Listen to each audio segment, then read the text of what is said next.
This board meeting for March 20th, 2024. It's almost 6 o'clock. Logan, you want to lead the pledge of allegiance? Yes. Ready? Begin. I pledge allegiance to the flag of the United States of America and to the republic for which it stands, one nation, under God, indivisible, with liberty and justice for all. Thank you, sir. My pleasure. Roll call. Logan. Here. Logan Johnston, sorry. Beverly Pickens. Pam Beaver. Scott McVeigh. And I'm Chairman Terry Lincoln. And Paul Kelly, General Manager, and Shannon Berry is here as our admin assistant and secretary. Okay, open time, public. Anybody? Well, let's hear it. Okay, ready or not? We're ready for you. You're not ready. Sandy Winters, Happy Valley Firewise. Did anybody get these letters on vegetation management from PG&E? They had that open house last week. It was really quite an affair. I've talked to a lot of people and no one seemed to have known about it. They had a big turnout, the community parking lot, the center, everything was just packed with PG&E. Very few residents. Very informative. I'm going to have one of the speakers at our Firewise meeting on the 28th at 6 o'clock, Community Hall. His name is Josh Coleman, and he's a vegetation management representative for PG&E. They spent a lot of money on that meeting. I mean, there was all the administrators, Paul Marino, the guy's always on TV for PG&E, and a lot of them spoke. This is what the letter looked like, and evidently, when I talked to Josh today, he said they tried to contact everybody out here by email. Well, I don't think it worked, because there was only just a handful of people there. Everybody was at the ballpark, Little League tryouts. The parking lots were packed, and the parking lot at the center was just PG&E vehicles, all kinds of vehicles. So he has a lot of interesting information to pass on about vegetation management. They're going to be operating from now until October out here, unless the days when it's not safe, you know, for fire control or sparks or anything. So they won't be cutting in, but he's got a really good map. All the representatives there had stations clear around the community center, and everyone had something special to present. And I didn't make it through all of them because it ended right at 7, and boy, 7 o'clock they were out the door. And I think that you'll be interested in what Josh has to say. Yes, Well, you finish first. go ahead. Is it possible when you get hold of Josh for Firewise on the 28th, that we recommend that maybe contact our general manager, who would probably have a lot more email addresses through our new system? I don't think you're going to try to Because I didn't hear about it until No one did. 2 days ago. From our Firewise committee, there was only 2 of us. Yeah. But they were all interested in the fact that we have a Firewise committee going out here. Sandy, are they gonna work with CAL FIRE?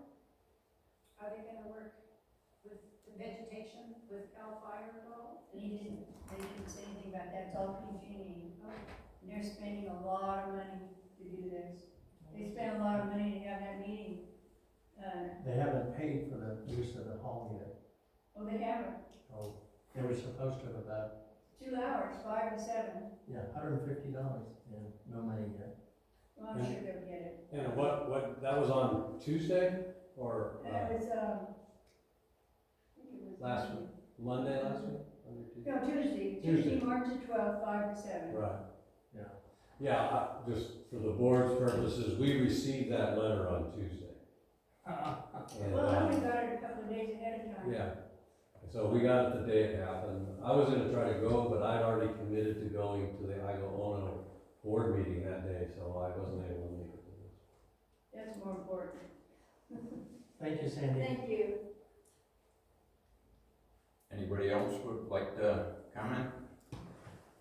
Okay, we'll do the consent agenda. Yeah, Mr. Chairman, we can take any questions. I will just mention, we have the regular meeting. The two committee meetings, you're gonna hear more of an update on that, but we try to capture as much of that one as possible, as those as possible. My primary item I wanted to mention, just preparing for, in case you have any questions, is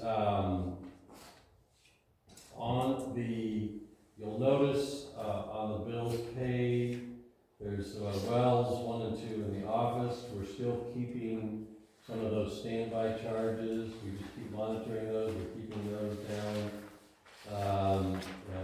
as best we can. There was a big Badger meter one on there. That's that transponders and registers. That's the ARPA grant monies. Then the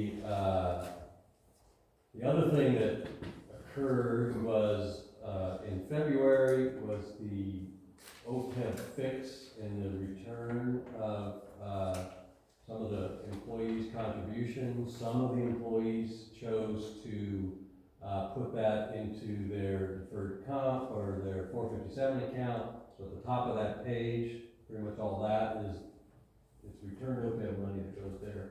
But it's also the reason why your profit and loss or your activity report has a negative amount, because last month it was positive, but also this month, there's the OPEB return shows up in line 6,000, 129,000. Now, not all of that is the OPEB return. It was more like something like 75,000 of that. And then the other item I would just mention is, we've got $32,000 worth of expenses on the grants in February, and yet we still haven't gotten our all the reimbursements. I understand yesterday or the day before we got notice that we received something like $70,000 of the SCADA grant reimbursement that was earlier in March. So just a couple of items I thought I'd mention, and then obviously open any questions. So actually, when we take a look at, you haven't received money back then on the OPEB from the trust fund. Oh, no. So that'll come in eventually. Between that and the grant money, we actually ran, about 8,000? Once that money's coming back in, Right. Positive about 8,000. So. Yeah, just so you and the community know, the request to the trust fund, they have a very kind of set thing. You have to turn it in at a set time, and they don't actually disperse that money. I don't know if we'll actually see it until May, actually, but. As long as we see it. Yes, yeah, that's very true. Pam, do you have any questions? No. Beverly? We do. So on the profit and loss, on February under revenue, Centerville paid us $11,800. I was just concerned as to what that little amount was, other than what their contract is normally. And then the other is the bottom line of that is miscellaneous revenue of $3,400. I was curious as to what that was also.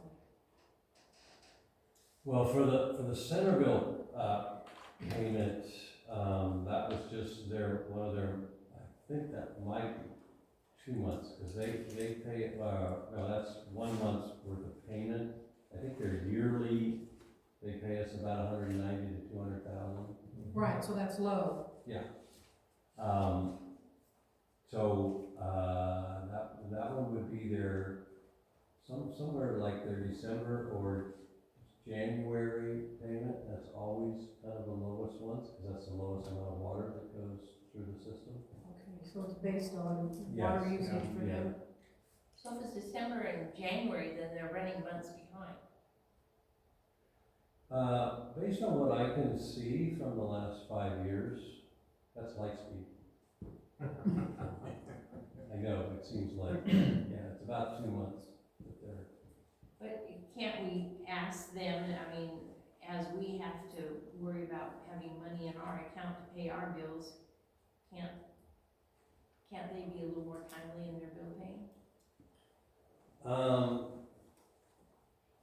Yeah, I mean, they're pretty much 30 days. I mean, if you figure we don't get them their invoice, let's say their December usage, so we take the usage the first week of January, and we use all of that information through the treatment plant to fill in our bureau recap for our payment for that, which you've seen. So usually they get their invoice by maybe the 10th of the month, and they got 30 days. So the December invoice they got on January 10th or 12th, they made a payment that showed up on February 5th. So, you know, that, Yeah. I will tell you that in the past, there were months, and so Melissa's pretty good on staying on top of them, but I appreciate that. What was the other one? The miscellaneous revenue of 3,402, right there where Centerville is. Right. I know the previous ones that we had were things like insurance payments and stuff like that, but I don't know what this one is. I'll have to check. Okay. Thank you. That's it. Logan? I have none. Okay. Scott? A follow-up on the Centerville. How are we doing on the reconciliation from, was it 22? So again, just to sort of describe it so everybody in the community knows, so what they get as their bill, back to this little analogy, so they'll have for December, let's say 50 acre feet of 150 acre feet that went through the treatment plant, went to Centerville. So they get billed for the processing charges and everything else, so that includes their 25% calculation. It also includes an admin fee, and then all the rest of that, those elements of that. So that's what that does. The reconciliation is, you go back, once you have your audited financials, you go back and you review that whole year, and usually there's some adjustments, like different months. And some years it's $2,000 or $3,000 more that they owe us. Some years it's been, $10,000 more. Right. It's usually because the admin fee, which has a CPI written into it, doesn't get applied until you've actually done the reconciliation. We have not had audited financials until last December. We got the FY21 completed. The FY22 is in draft form. I was hoping to have it on your agenda, but it doesn't look like it's going to happen until next week. So I just met with the Centerville general manager, and it looks like we completed all the reconciliations for 20, 21, and we pretty much finished 22. Just waiting for the finalization of the audit. They have the information. Sure. That's not on the agenda. I know, So, but it's part of the Centerville. Follow up on the Centerville question. That's not a Fair follow-up. enough. Okay, it's not a follow-up. No. Okay. I move to accept the consent, oh, go ahead, oh, yeah, you're right. Does anybody got any comments on the consent agenda? Forgot what I was doing there. There was a time when they had to pay separately on the filtration plant billing. I don't know if they still do that anymore or not. Depending on what the charges were at the time and what was going on. Yeah, it's part of their invoice. Yeah. Combined. Okay, now Beverly. I move to accept the consent agenda as presented. I second it.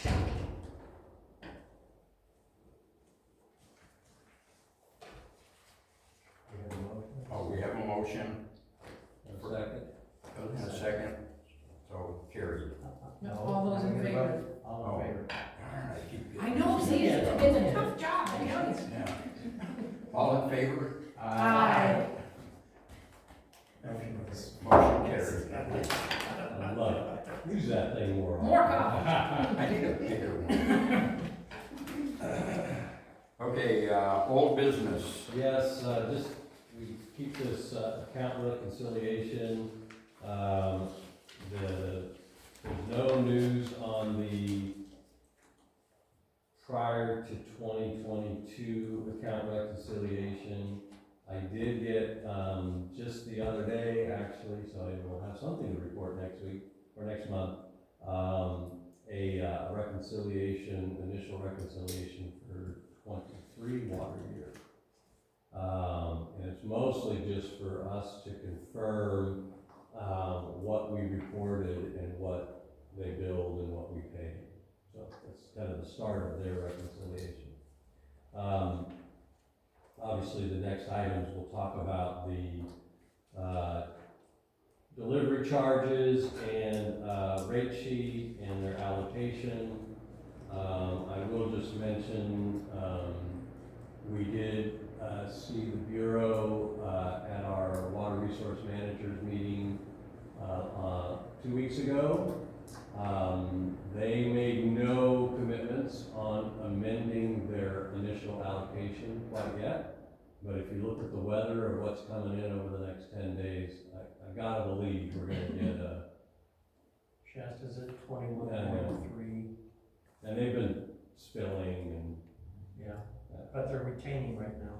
And then the last thing I just mentioned on this one, last year, you might recall, we had the Bureau's, district rep, Don Bader, come and speak to the board, which was great.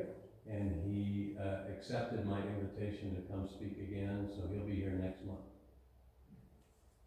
So, if you think of a good question, write it down. And, with that, we'll move to, 6B. So this is ordinance 2024-03. This is the water usage rates ordinance. So I'll just cover some of the background on this item. In your packet, you have the initial declaration of water main availability. You might recall they've given us 100% of our historical use for M&I and 75% of our contract usage for agriculture. I will just mention that, you know, if you do the quick math on that, we still have not gotten our official historic M&I because our water usage for 2023-2024 water year is going to replace our usage for 2017, and so they're going to take 2018 M&I, 2019 M&I, 2024, add those up, divide by 3, that's your historic M&I. My quick calculation says we're going to have about 2,200 as our historic M&I. You can see, because I've included in the packet, the rate sheet, our old, most recent historic use was 2265. So we're actually going to lose a little bit of historic M&I. And that is because on the next page, I have before you what we've reported on the right-hand column, the actual. We have our scheduled and then our actual. We used 1,920 acre feet of M&I and about 370 acre feet of irrigation water. So that's just included in your packet. Also on page 4-ish is your rates and charges. So you've got your irrigation water, which your cost of service is $30.95. Your M&I water cost of service is $26.88. That middle section there is gonna remain NA and zeros because we paid off our WINAC. And so really all you have at the bottom is your 2 surcharges for your restoration fee. And then the last line, which was your Trinity Public Utilities fee, you'll see a little note, number 2. Trinity Public Utilities District Assessment is applicable per acre foot. For the 2024, this assessment has been added or incorporated into your cost of service rate. And I mostly bring that up because when we get to the rates, you'll see that instead of the $43.95 for irrigation water and $52.87 that we put into our calculation chart, I backed out that 15 cents per acre foot for the Trinity PUD based on last year's direction from the board that there's a period of time in which we shouldn't be charging our customers for that. We'll be dead by then. I don't know, I don't know. We. How long do you think it should be not on there? Well, we can calculate it. They were charging 3 cents per HCF since about at least 2010 or 2012, all the way up per HCF when it was supposed to be by acre foot. I think that equated to about $36,000 a year extra from the customers. When it went to 12 cents and it wasn't approved correctly, that added another, I can't remember that figure. Right. Yeah. Yeah, for some reason I had 36,000 in my brain, I just couldn't remember if that was for the total or for the year. For the year. For the year, so it's more like 300 and something thousand probably. Yeah. So I'm gonna recommend that at some point we're gonna want, maybe not now, so something in the minutes that actually specifies what that is. And then So you that in the future, 10 years from now, they're not gonna add back in the PUD money. It's just something I wanted to mention. So in my background, I just want to mention to you that 1 year ago, today almost, we met because our initial allocation last year was 75% of our historic M&I, 35% of our agriculture. As per our water shortage policy, that we had to still keep a quote drought stage on. So we had a public notice to reduce our drought to stage 2 from the previous year that was like drastic emergency because we were at 0 allocation, right? So we then had a drought rate at the time of 87 cents. Then in May, we updated those rates to 72 and 71 cents. And then finally in June, after we'd gotten full allocation and we knew our costs, we have what we have as our current rates, 52 cents for domestic and 51 cents for agriculture. So the couple of things, just when we calculated that last year, and it's later in your packet, there's these sheets that just sort of have all your different calculations, and these are updated spreadsheets that we use the water schedule of 3,200 acre feet for our costs for treatment. So, we've got the treatment costs are obviously labor, utilities, chlorine, polymer, pack. These are all things that handle water quality. And we have some O&M. Obviously, there's some things that we have as it relates to O&M. And so that makes up your treatment cost. So you can see in our budget last year, we had $80,000 for O&M. So you divide $80,000 by 3,200 and then divide it by 435.6 for ACF, and that's basically how you're getting your cost per acre foot or cost per unit. Well, as you can see by the schedule, we delivered 2,200 acre feet this year to the district. So 1,000 acre feet not collected at that rate. So we've now adjusted to say that we're gonna schedule 2,500 acre feet. So the costs in this rate sheet are based on that 2,500, 1,800 of M&I, 700 of irrigation or agriculture. So that's that bottom left corner down there. That's all of that is taking costs divided by 2,500 to give you your cost per acre foot, and then on the right column, your cost per unit.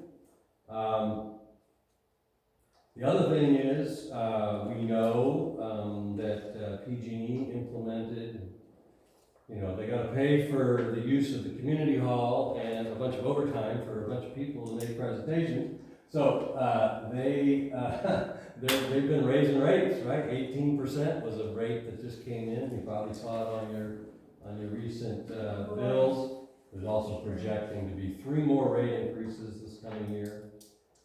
We've checked chlorine post-pandemic is now kind of leveling out, but its cost per unit's gone up because we are projecting fewer units.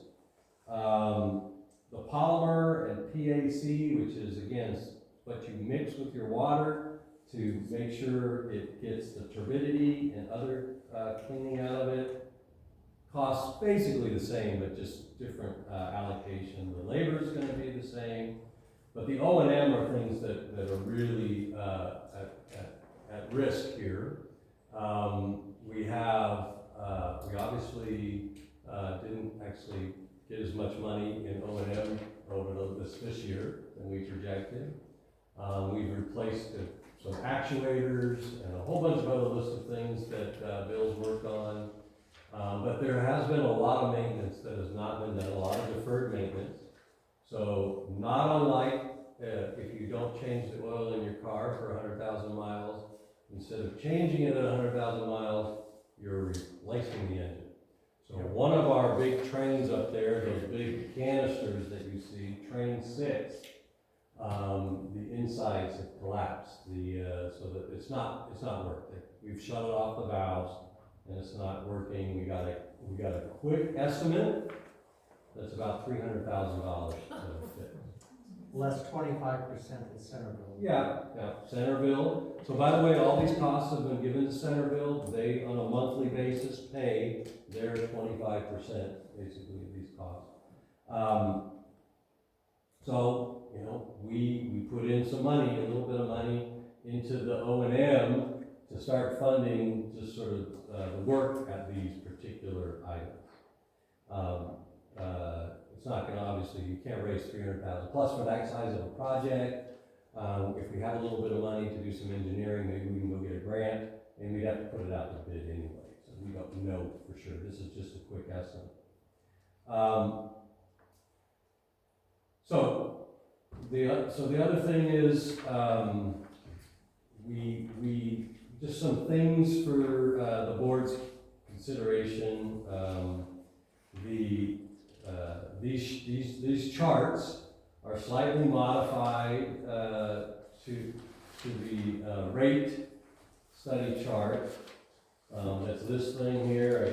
The board now has all their copies, so basically if you just kind of go to the back of it, there's this Appendix 6. And back in 2021, they actually had some columns on the far right that included your Trinity PUD fee and a restoration fee. Then in 2022, when we were in the midst of a drought, we weren't getting any bureau money, so they eliminated those and just said, we're just going to put that in the cost of water over here.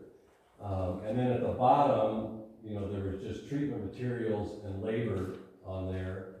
And Bill Palamesa, expanded that. So that's why what you see on the bottom of this chart is expanded to include, so materials now has chlorine, polymer, and all the rest of it.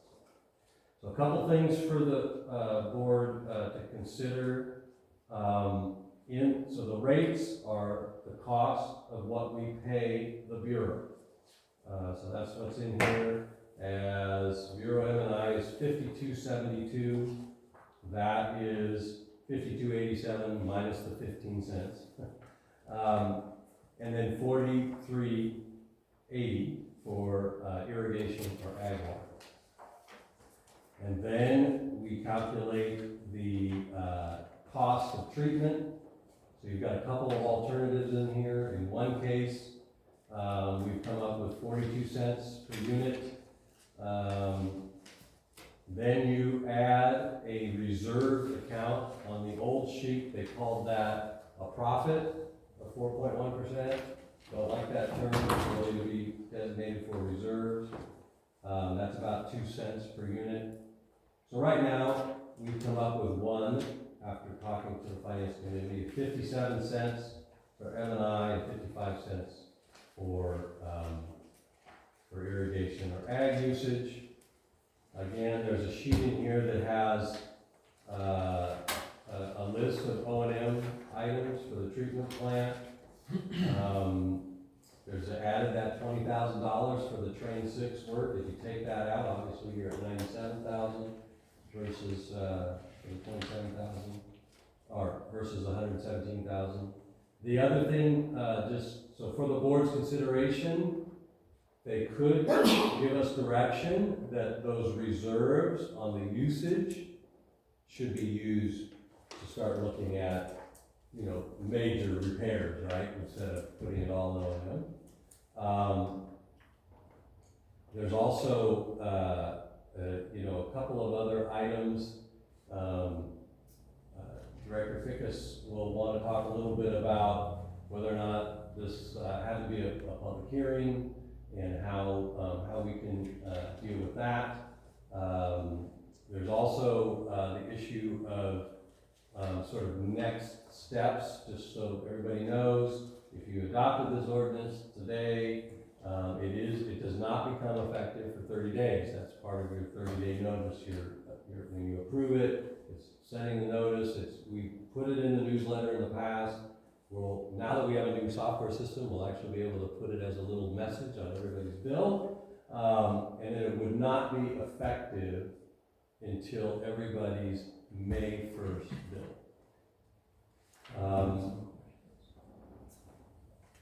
I think that's about it to the chair. I do think, the board needs to decide whether or not they can act on this today, and if they want to put it off to have the public hearing component notice. The other thing is there's this the Citizen Advisory Committee and the community did as really good as they can, and I think they did generally a good job, but it's not always super clear in here on the usage rate calculation, right? So there's some things in here that if you read it one way, you could say you can only charge what the maintenance cost you last year. You can't forward look. So if we did that, we will always be behind, right? In other words, you're never going to collect enough money. So basically, the base rate will subsidize the cost of that maintenance. Some could read this that if the base rate goes up 1.9%, that's all you can do the usage rate. Some might say that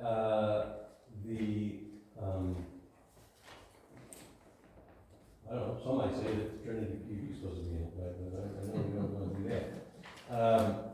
So, totally open. It's really at the board's discretion.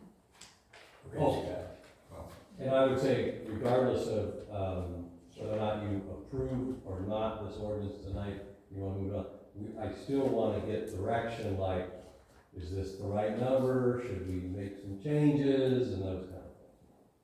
Scott had a question. I've got a couple. On O&M budget, I'm not seeing the testing that we pay Pace Engineering on there. I don't think it falls under the special samples because that's not enough money. So shouldn't that be included in the O&M or the actual cost in there? Maybe not O&M, but in the calculation somewhere, Well, because we pay a fair amount of money monthly to Pace Engineering for testing those E. coli and whatnot. so in the breakout of the treatment costs on, again, on this sheet, or I see it. those sheets for people that Yeah. are out there looking at for it in their packet. There's a section down there for testing, and it's actually broken out, and it's been zero all the time that I've been here and previously, primarily because when the drought, there was a hesitation to add anything more. We was already $1.04 a unit, so there was some hesitation to do it. So the board is not, and the district has not included the cost of testing in O&M or anything. It's basically borne by the district's general fund. Which is something we need to recapture. The other question on the actual for the 23-24 water year, 2291, was that through the treatment plant, or is that money we actually collected on that number of acre feet? Because we know we have a percentage of water loss that may be 12, but as high as 16%.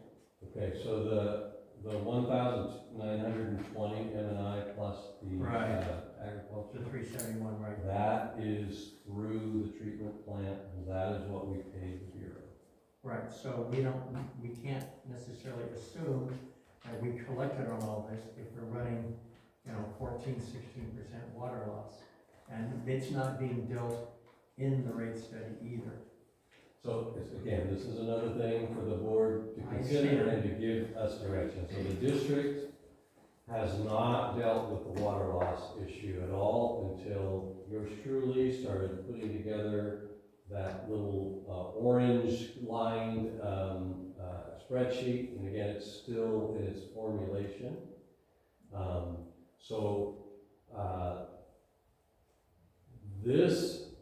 I'll just use the M&I because it might be the easiest. That is what we paid the Bureau for, because that is what we reported to them that went through the treatment plant. What we received in revenue and what was recorded at people's meter is, depending on the month, anywhere between 12 and 17% less than that.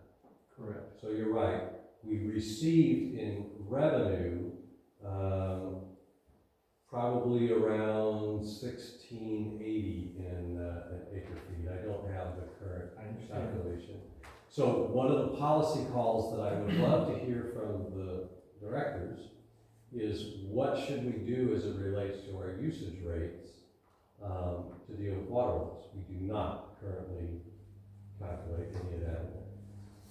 Some districts will take a water loss amount and just add it like 3 cents a unit. It's going to be on the water.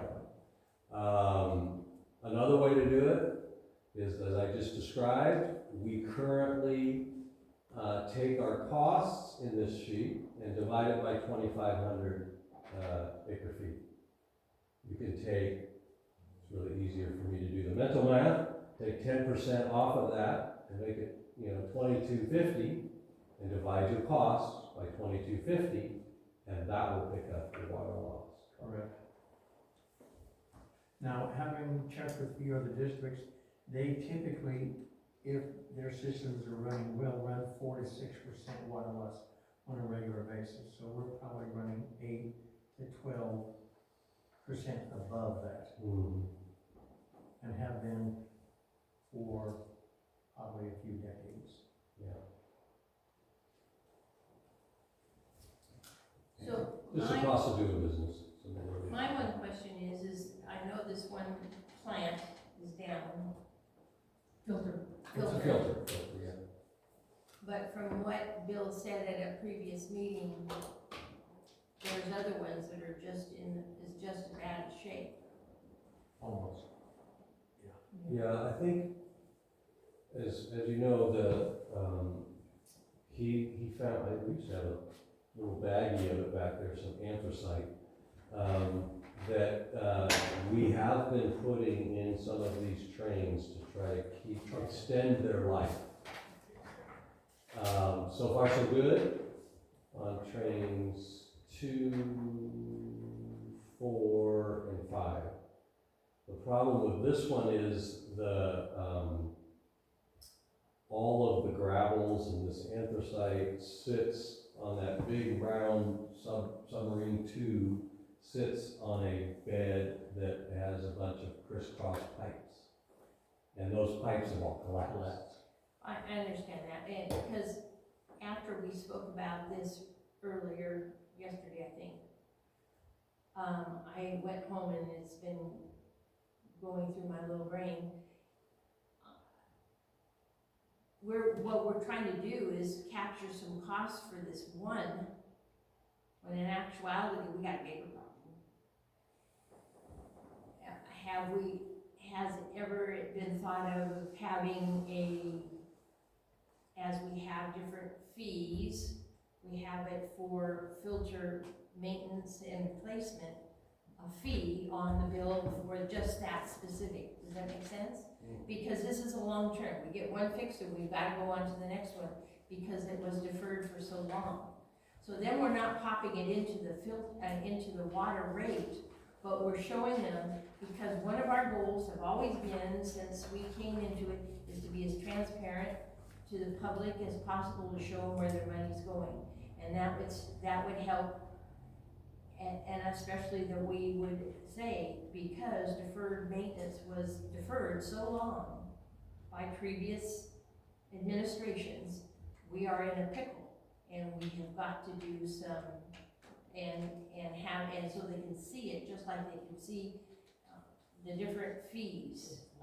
That was just a thought that I had, rather than lumping it into the water rate. And I think a couple of things, as the board knows, the district doesn't have a capital improvement plan or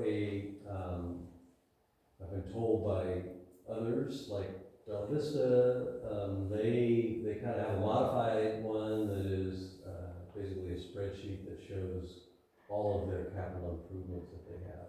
And so what they do is they use that to tell the public, this 3 cents on the usage fee is going to these capital improvements, right? And then they do also have a little fee on their base rate that does that. So currently, our base rate, based on the Prop 218 process that was run in 2021, it has your cost of service, so distribute everybody other than the salaries and stuff, and then it has those fees. I would argue that what you just said is the perfect thing that we need to have when we go into our next Prop 218 process. But that's really not for another year and a half. And we don't really even have a good list of all the things that should be in that fee.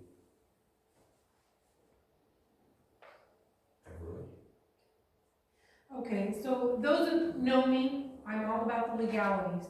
Is it legal what we're doing tonight? And so I was real concerned about the public hearing aspect that was not on here. Paul reached out to the lawyer and she said it was perfectly fine that it not say public hearing on there. That just blows my mind. So I'm not happy with that because the public is not informed of the potential of a rate increase. The other thing that I looked at was our rate study. So if you don't have a copy of this, it's not on the website, please ask Paul for a copy, or maybe we can get it on the website to have. Because this is what we have to look at and make decisions on. There's an extra one right over there. Yeah. So when you look at this document, and Paul said it earlier, you can read it one way or you can read it another way.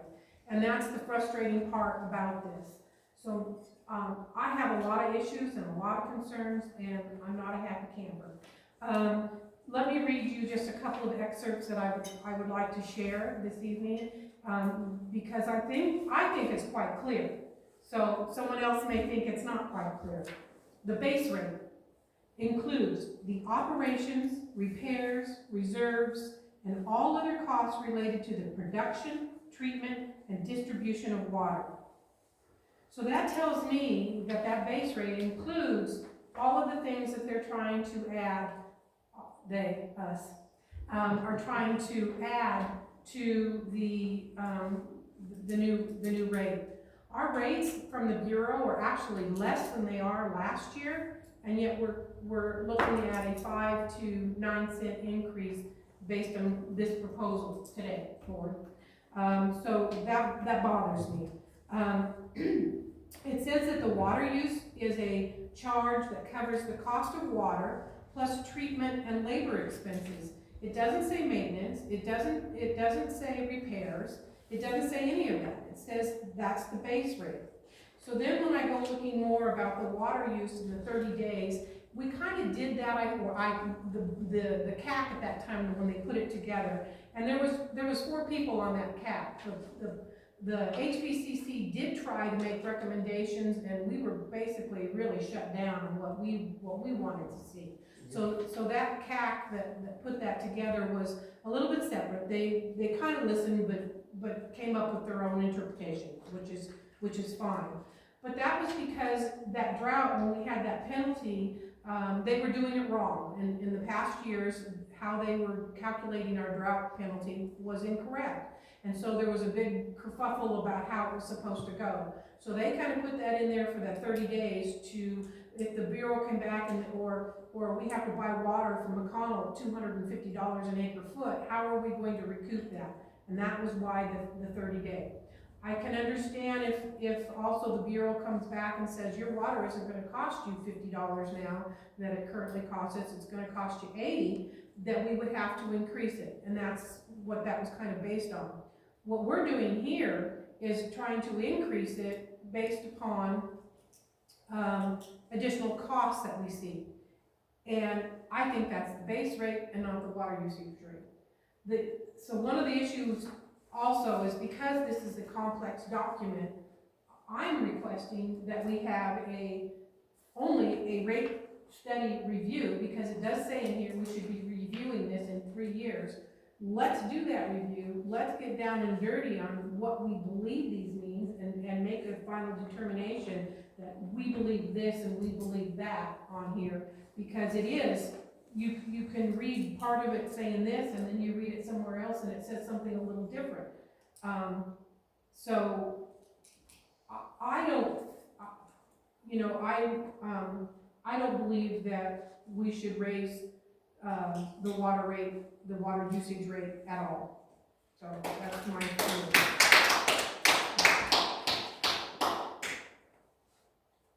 I agree.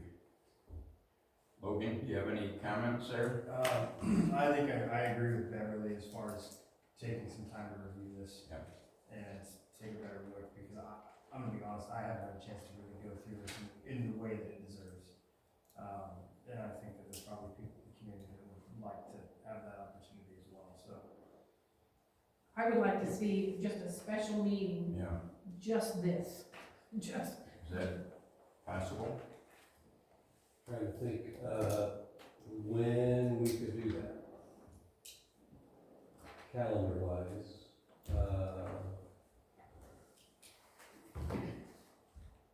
we've got, April 9th is a finance I was committee just meeting. gonna say, sorry, April 9th, the ag committee meeting on the 10th, which would have been, nice. We could do the 9th after the finance meeting. If you wanna have a Tuesday special meeting. So the 9th was supposed to be about budget? Yeah, 3rd quarter review. Well, yeah, it was our first look at 3rd quarter review. I also, by the way, should have because one of our super volunteers has been in updating some policies, we should have a reserve policy for your review. If we did it the 9th, we need to do it, I believe, at 6 o'clock so that the public can come too, Well, because yeah. Oh, it's, yeah. It's at 4. yeah. So, Well, the 9th we could, the 10th is a ag meeting at 6 o'clock, so I kinda think we might wanna look at that. The other option could be the 3rd, April 3rd, Wednesday night. Fine with me. Yeah, it works for me, I have a conflict on the night, so. Oh, okay, so the 3rd would be better for you? Yes. The 3rd? Logan is going, whatever you suggest, whatever you choose, Mr. Chair. I will do what you tell us to do. Is I think the 3rd works fine, and I guess, so. Special meeting for a review of the 2021 rate. Correct. No, No, it's a review of that document. The rate study. What's the name of that document? rate increase proposal rationale. Yeah, the rationale. That's what I said. 2021 rate study. Yeah. Oh, I That's thought, what I would call I'm okay with that. I'm sorry, I misunderstood what you said. it. That's all right.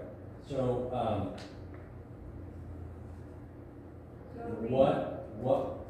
we'll make sure by the way, pretty much I've had the only copy, so we've been making copies out of this thing. And, so I had Shannon take this and get it on a PDF, so we can get it on the website in preparation for the meeting. If anybody wants one, we'll email it to them. Could you put it on the agenda when you? Oh, yeah, we'll, Yeah, that way everybody, when they it'll read be in it. the packet. Yeah, And we need everybody to show up. We need public opinion on this. Couple things. So, you want this, anything else the board wants with that? We need printed copies because as we've gone through here, I mean, I know computers are wonderful, but I can't sit down and underline and write myself notes and stuff. To me, that's the important part because then I can really see it. And would the title of the item be, was it best special meeting, workshop, rate study review? Yeah. Review of the rate rationale. Rate study review is great. Rolls off my tongue there. Okay. Sounds like we don't want to do this rate ordinance, usage rate ordinance, which is fine. We can do that on the 17th. We can bring it back to the 17th. That means it would be after you've had your conversation about it.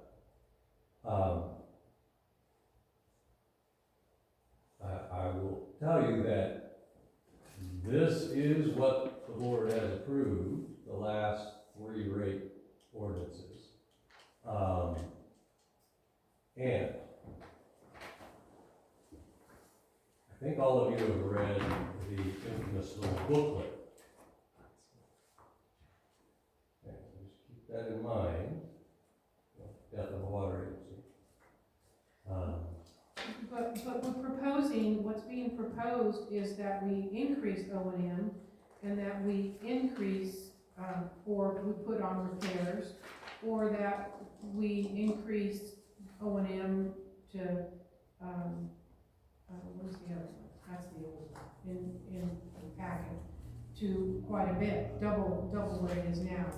But also, when this was prepared, Paul, there were questions by the public in regards to what was all of this doing on here. And I know Dennis Posine had some concerns with why it kept increasing.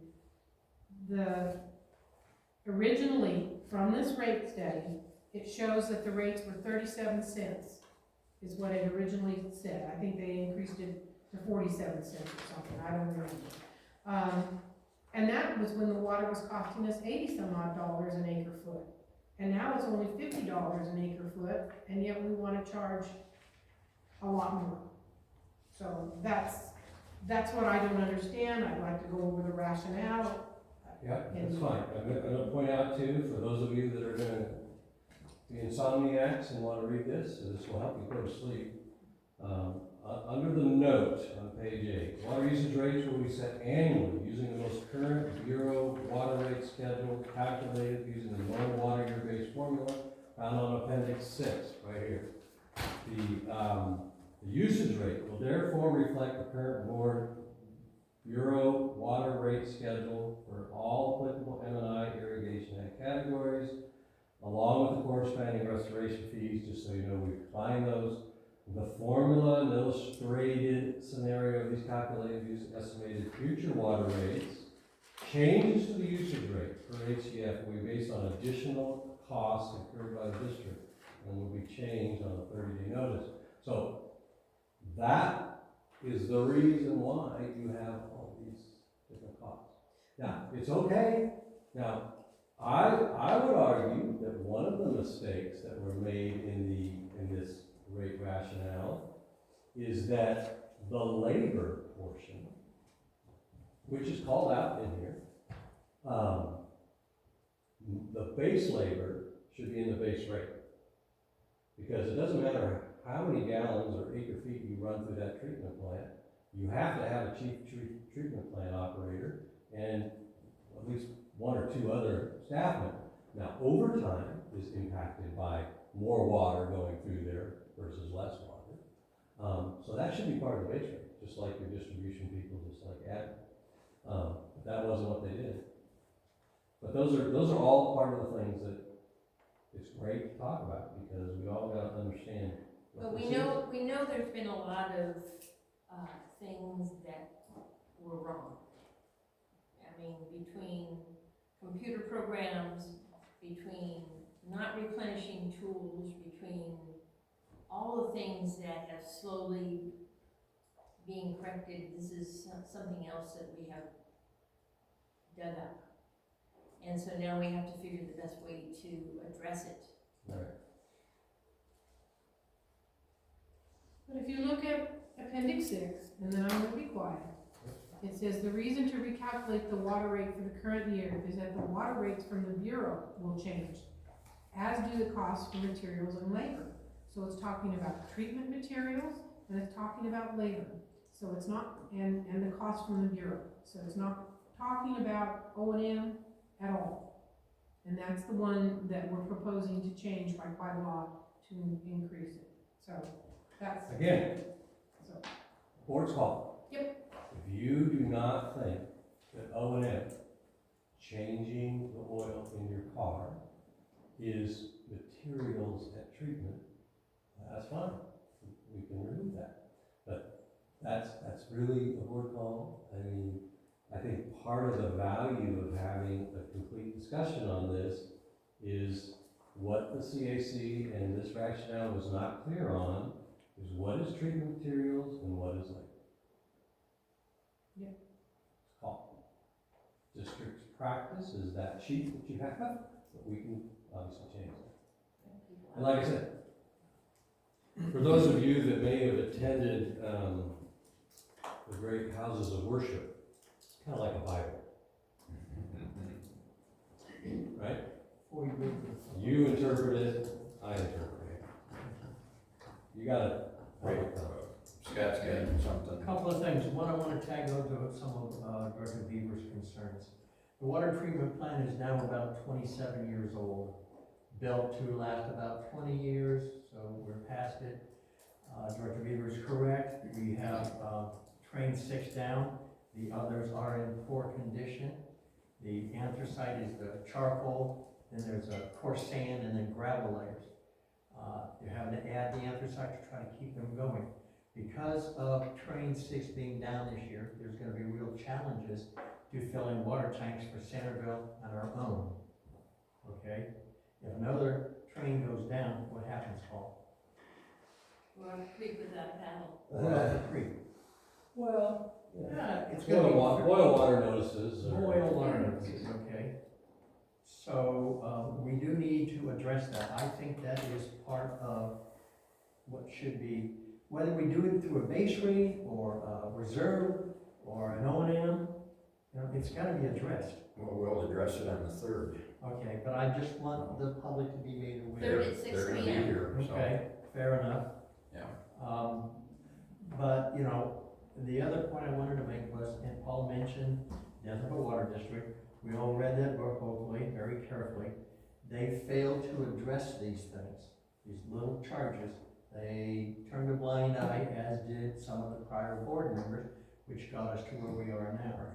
I don't wanna raise rates, but I can't have us as a district fall apart because we didn't do our due diligence to provide the clean, safe water for the community.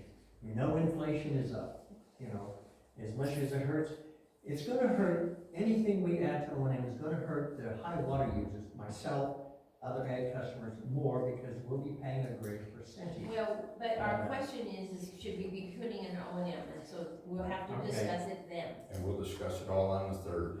I understand that, I just wanted to bring those points to Okay. light. You did.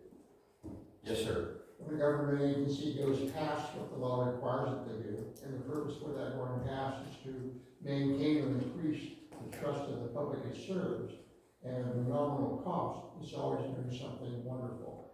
And it is not setting a precedent because it only occurs when there's a concern. And having a bill readable is very important. And if something is in a place where it doesn't belong, it needs to go to a place where it does belong, so it's more easily understood by the public that the board serves. So I think your idea is really a wonderful idea. And it's really good to watch how much you people work. I don't want to be a director of this. It's too damn much work. Being a volunteer in the agricultural community is a lot of fun, but what you do right now is too much work. No offense, man. Thank you. Yes. Yes, Jackie from Prior, and I was a little bit disturbed coming in here, reading it, that it was gonna be discussed and then an action taken on it tonight, because it brought up some really bad things that happened a few years ago, and it brought me back to a board and management that got us to where we are today. And the fact that it was brought up without being, you know, brought out to the public first, disturbs me. And I'm glad that this is going on, that you'll be meeting on the 3rd, Yes. and we can attend, but we need the public, because what's gonna happen out there is there's gonna be finger pointing by people who don't attend, who don't understand, haven't been through all the process that all of us, including our manager and staff, understand what's happening at out at the plant, but they're just gonna point a finger. And because we had a manager before, one of the big finger pointing is gonna be at you. And that bothers me, because you're an awesome, and by the way, he did a wonderful presentation at our community meeting last month. And I appreciate it very much, and I appreciate everything that has progressed since all of you became board and manager. Just kudos.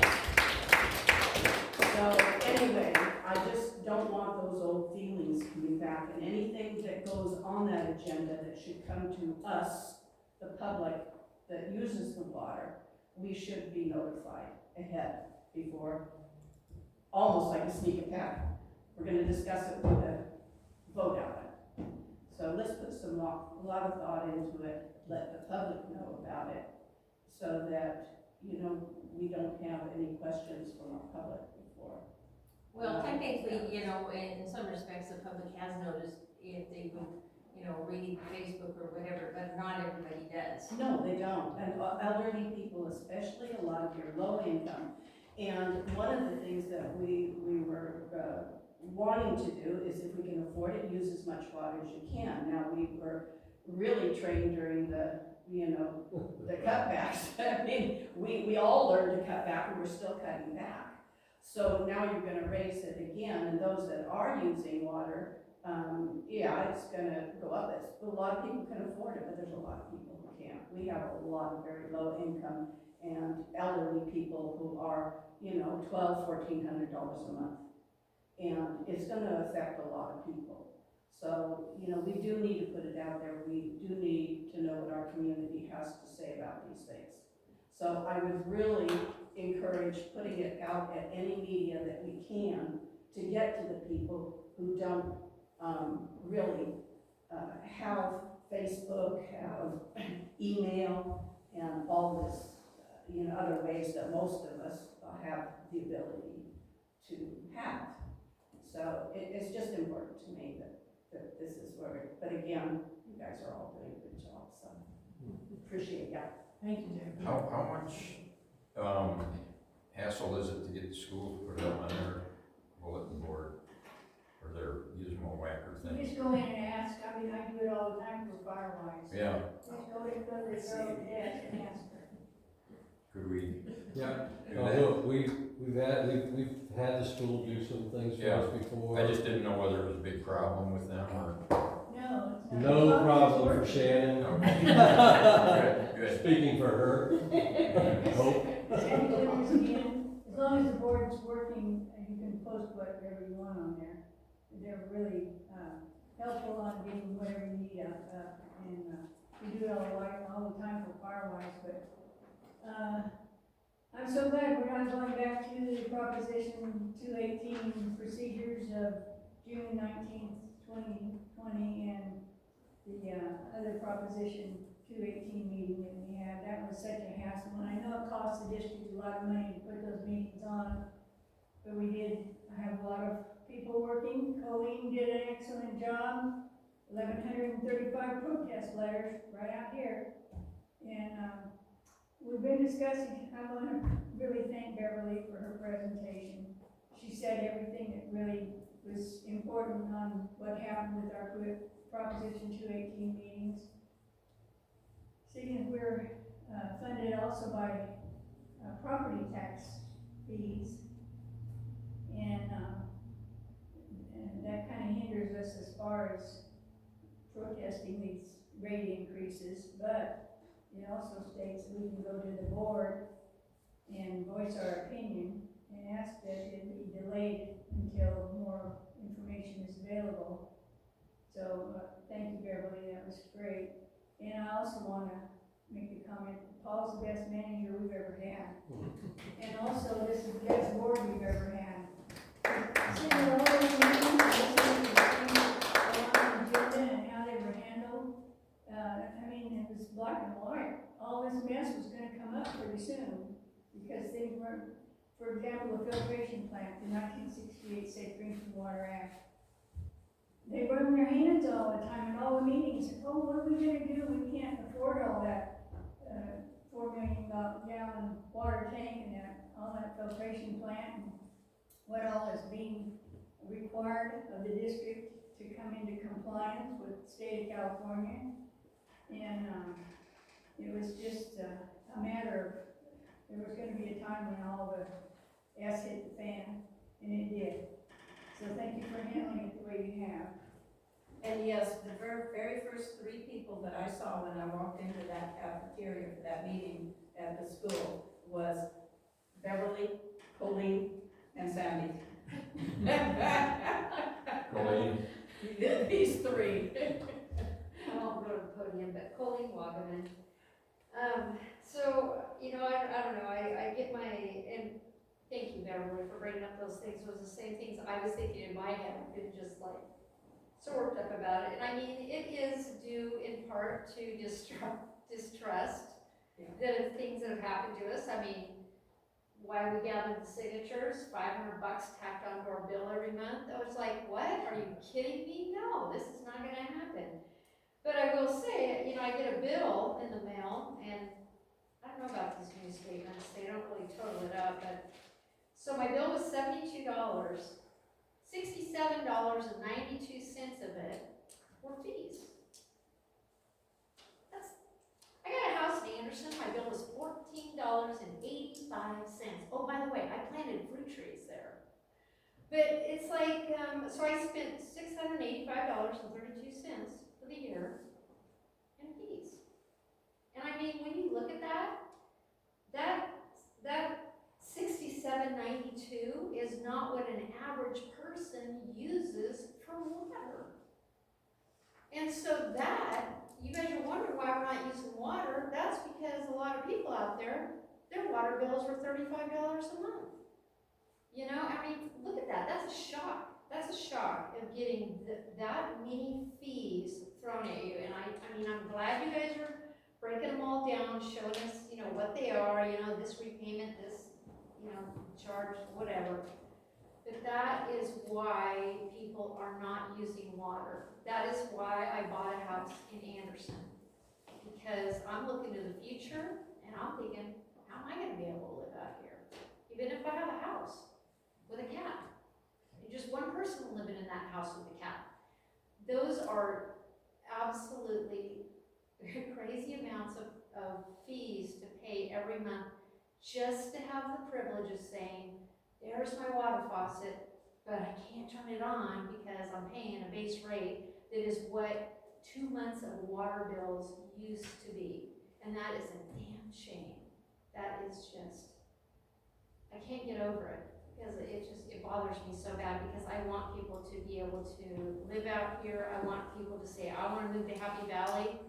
I don't think people are gonna want to live out here if these are the fees that they're having to pay, and then now all of a sudden, now you guys are gonna want to, or you're thinking about adding more onto it. It might be just cents, but all those cents add up, and all those cents add up in all of the water users out here. I mean, we're just almost, I understand other things are going up. I get that. But I just don't think this is one of them that needs to go up. Something else again. I just don't think it needs to. It's too much. Our backs are getting heavier and heavier, because I understand the people that were in charge of this water district before us have left us in a huge mess. You know, I get that you guys have nothing to do with it. I get that you absolutely don't have anything to do. And yes, you are the best manager we've ever had since I've lived out here, and I've been out here for 35 years. I see that you guys are working hard. I understand that. But it just feels like all of this is coming onto our backs, and I just don't know how much more people can take. And I do hope you have a public meeting, if you do decide that's the way you want to go and that's the direction you want to go in.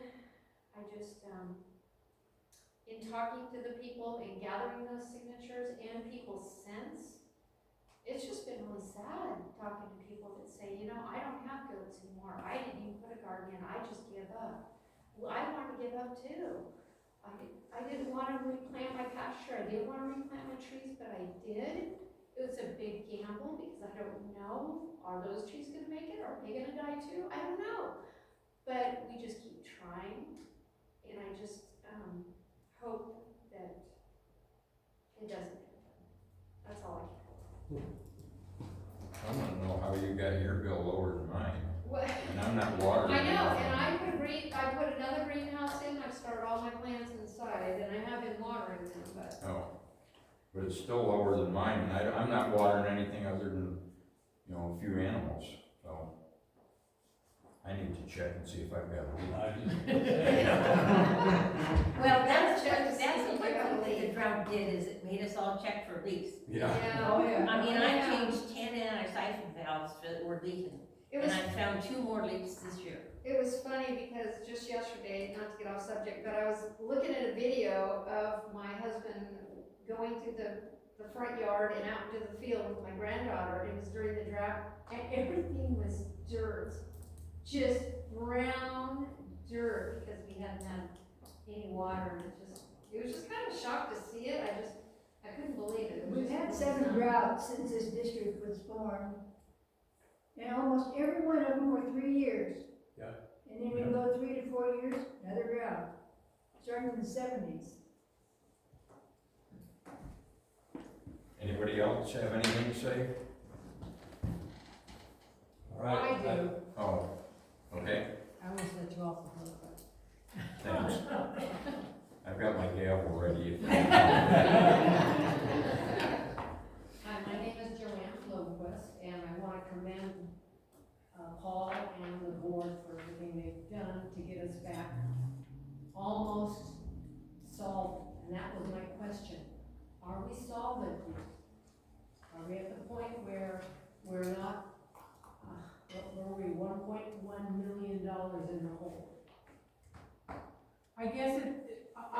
give you my opinion and somebody else can give you their opinion too.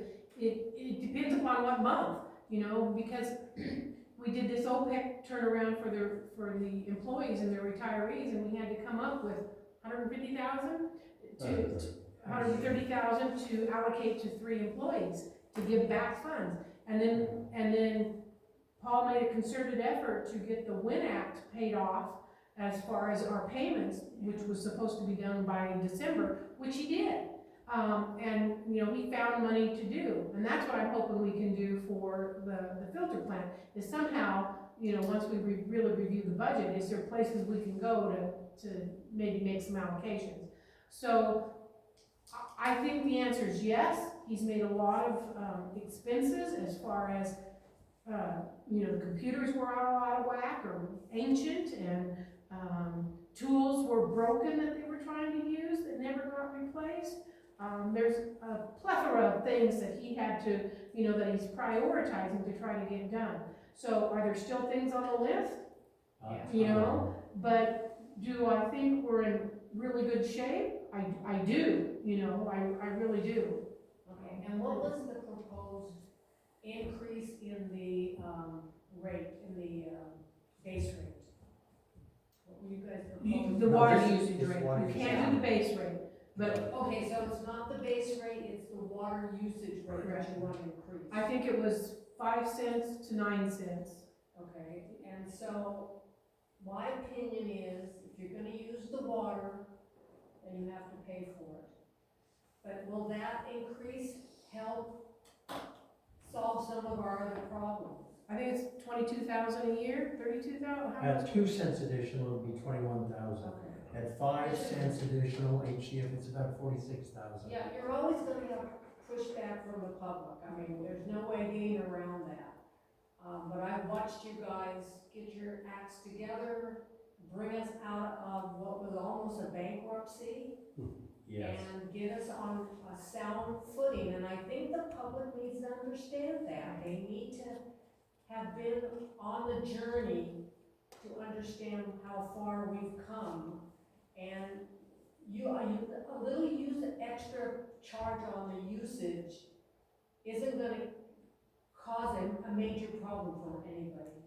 The big ag people probably will, you know, it'll increase their bill somewhere, anywhere. If you have, some people use 400 units, and so you're looking at, $20 at 5 cents. yeah, How much, $20?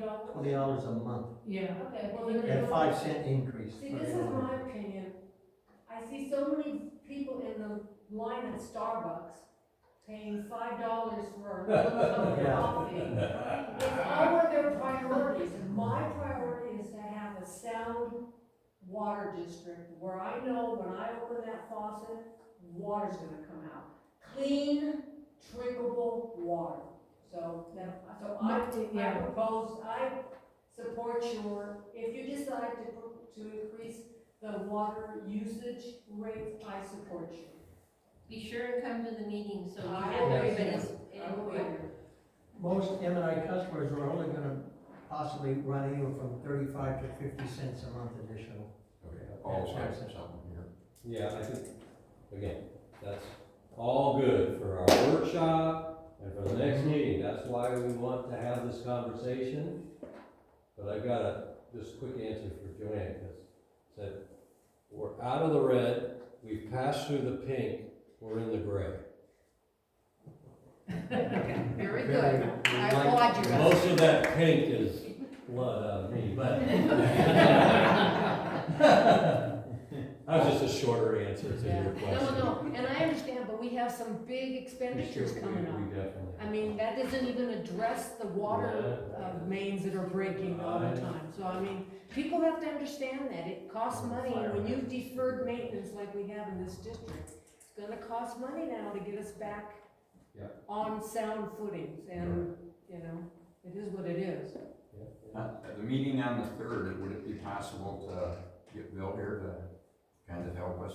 Yeah, we will definitely, because I made myself a note for him to be able to be there. I'm not sure, he's coaching his daughter's softball, so If he can, you know, if he could be available by phone, even where we could call him and he could bring, so.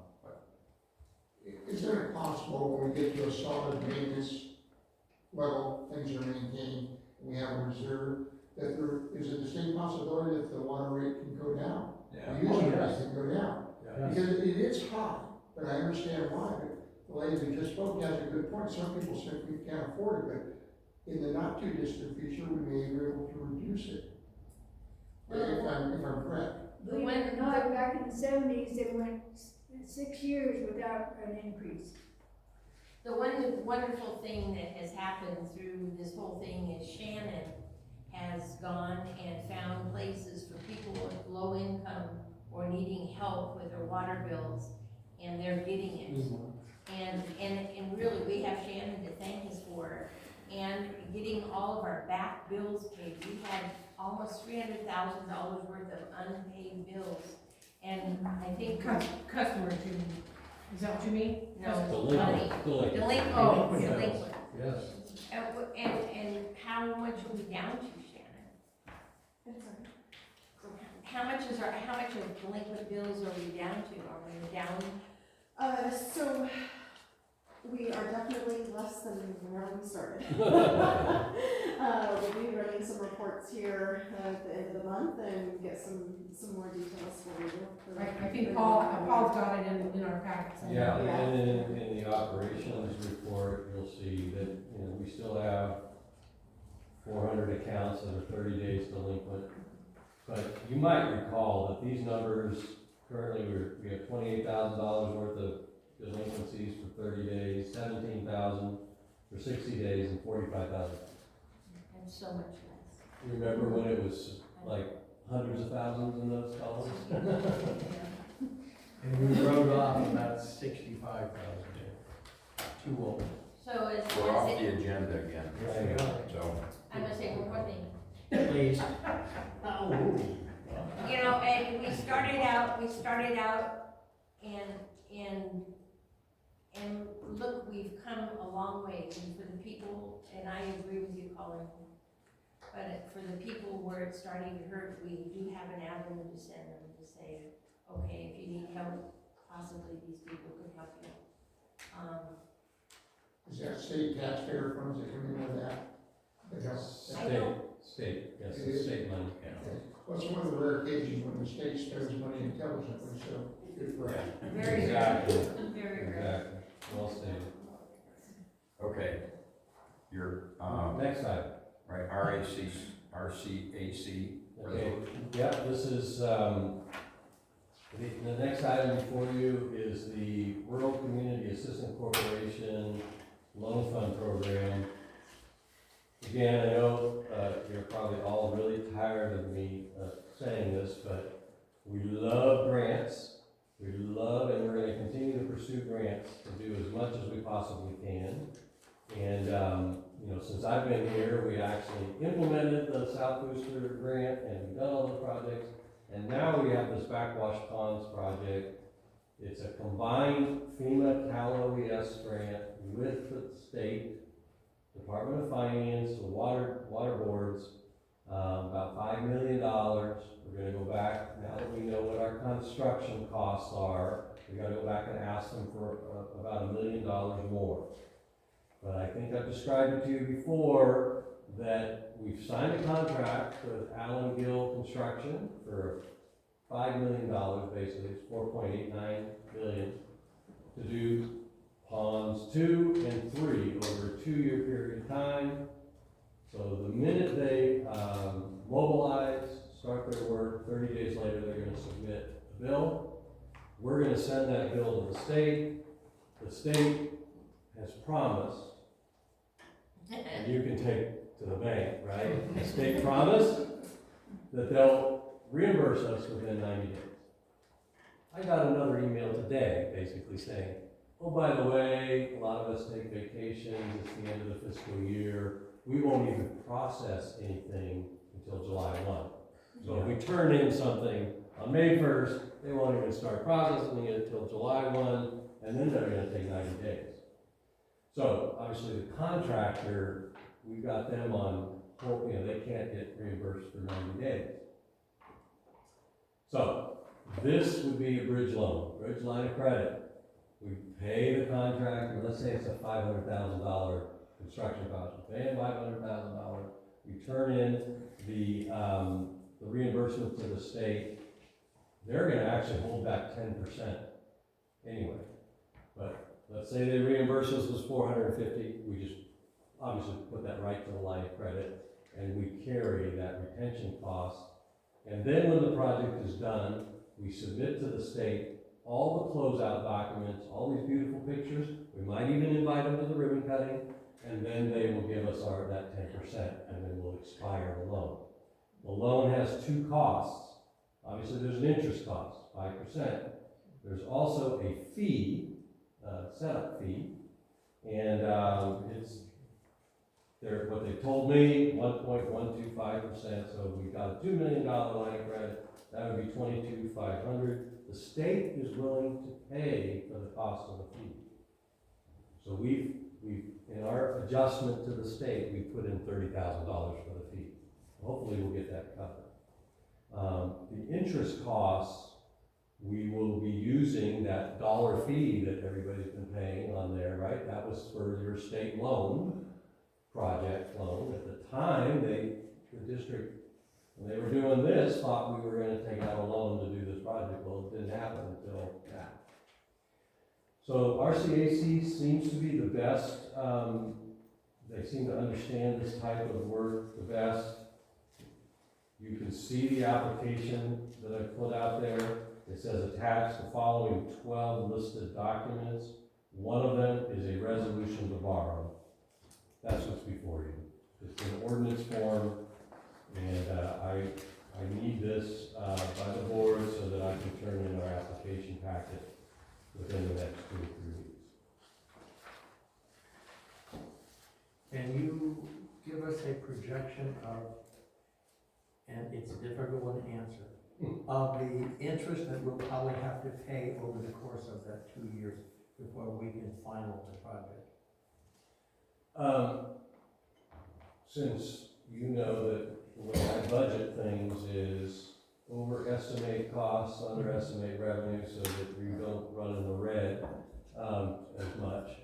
So in my mind, $100,000 in interest costs. Right, and in that state loan, we have just under $60,000 right now. Yeah, And we can apply towards that.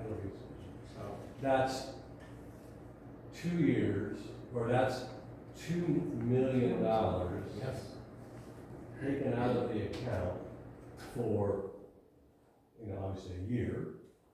So I don't expect that that's probably your max. yeah, but for that $100,000 that we'll have to pay, we're getting a $5 million project. Correct. On that. May I ask a question? Certainly. So, we'll just use simple math. We borrow $50,000 from RCAC to pay the contractor. It takes 90 days for the state to pay us, and then we in turn pay back RCAC. So we've only had that $50,000 for 3 months. So we're not having to really pay on 5% on 2 million, isn't it 5% on just 50,000? Yeah. So you think it will be in a year's time or 2 years' time, 100,000? In my mind, in my kind of budgeting, that is the absolute worst case scenario, is $100,000. It's gonna be significantly less. Yeah. And I have not done a full spreadsheet on that. Okay. I think what I've got in my calculator is anywhere between $100,000 to $250,000 at 5% for 3 to 4 months at a time. That's going to be more where we're at. Plus So the 10% and it's going to be in the tens of thousands of dollars over a 2-year period of time, not 100,000. This is no different than when we built our house. Yeah. It's just, it's a bridge loan before you get to the final lane. Yeah. So I'm ready to move to, we file, that we have you sign this application for the loan for the infrastructure construction loan from RCAC. Let's get everybody's opinion here first. Logan, you have think it's a good option. It's a $5 million project, like Scott was pointing out for the cost of $100,000. I think it's something we need to. At most, $100,000. Right, at most $100,000, but it's still a drop in the bucket, for what we need back on it. Anybody? Well, This is the one we paid $1 a month for? yes. Yeah. Before you go to the public, we have to understand, we can't fund this ourselves. Okay? Everybody knows that. Well, I'm trying to be transparent, even for the recording. Okay? That because the reserves were depleted, we don't have the money to fund this project. So, okay. Okay. Well, how much is in the state loan? About 59,000. So right there, haven't we got Come it? close. So, one more question, if that's true, and another year comes by with this state loan, and we gather another 50,000 or whatever it is per year, and we pay that off, does that state loan go away, or are we hanging on to it for another state loan? Yeah, for a few, this is a great subject for But my reading of this is that dollar is for all of your state loans that you need for your projects. So it's never gonna go away? Yeah. But the loan that he's taking out is just for this project. It's a project loan, not for anything else. So it'll go away. Yeah, the loan will go away. It's only gonna be a 3-year line Max. of credit. Right. Okay, anybody The else? dollar's never gonna go away, right? No, the It's dollar gonna stay won't there. go away. Not unless you put us, We can get rid of it. yeah. If we get other projects and, don't have, water loss and all of that stuff, get new water lines, and then it may go away, but it probably won't be in our lifetime, at least mine, so. Again, that'll be a subject of your next rate rationale in 2025, 2026. You don't want to stay here till 10 o'clock. No, I'm missing. You got it, Phil. You get your copy. You have a motion by Director Beaver? I don't know, do we? Yes, yes. Oh. Sorry, the bridge line of credit is 3 years.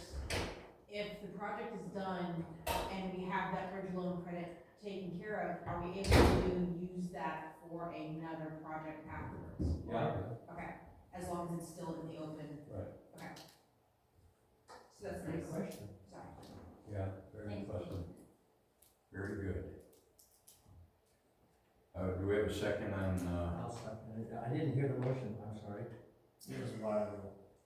Was it? yeah, Okay, I second the motion to approve applying for this. did you get the motion?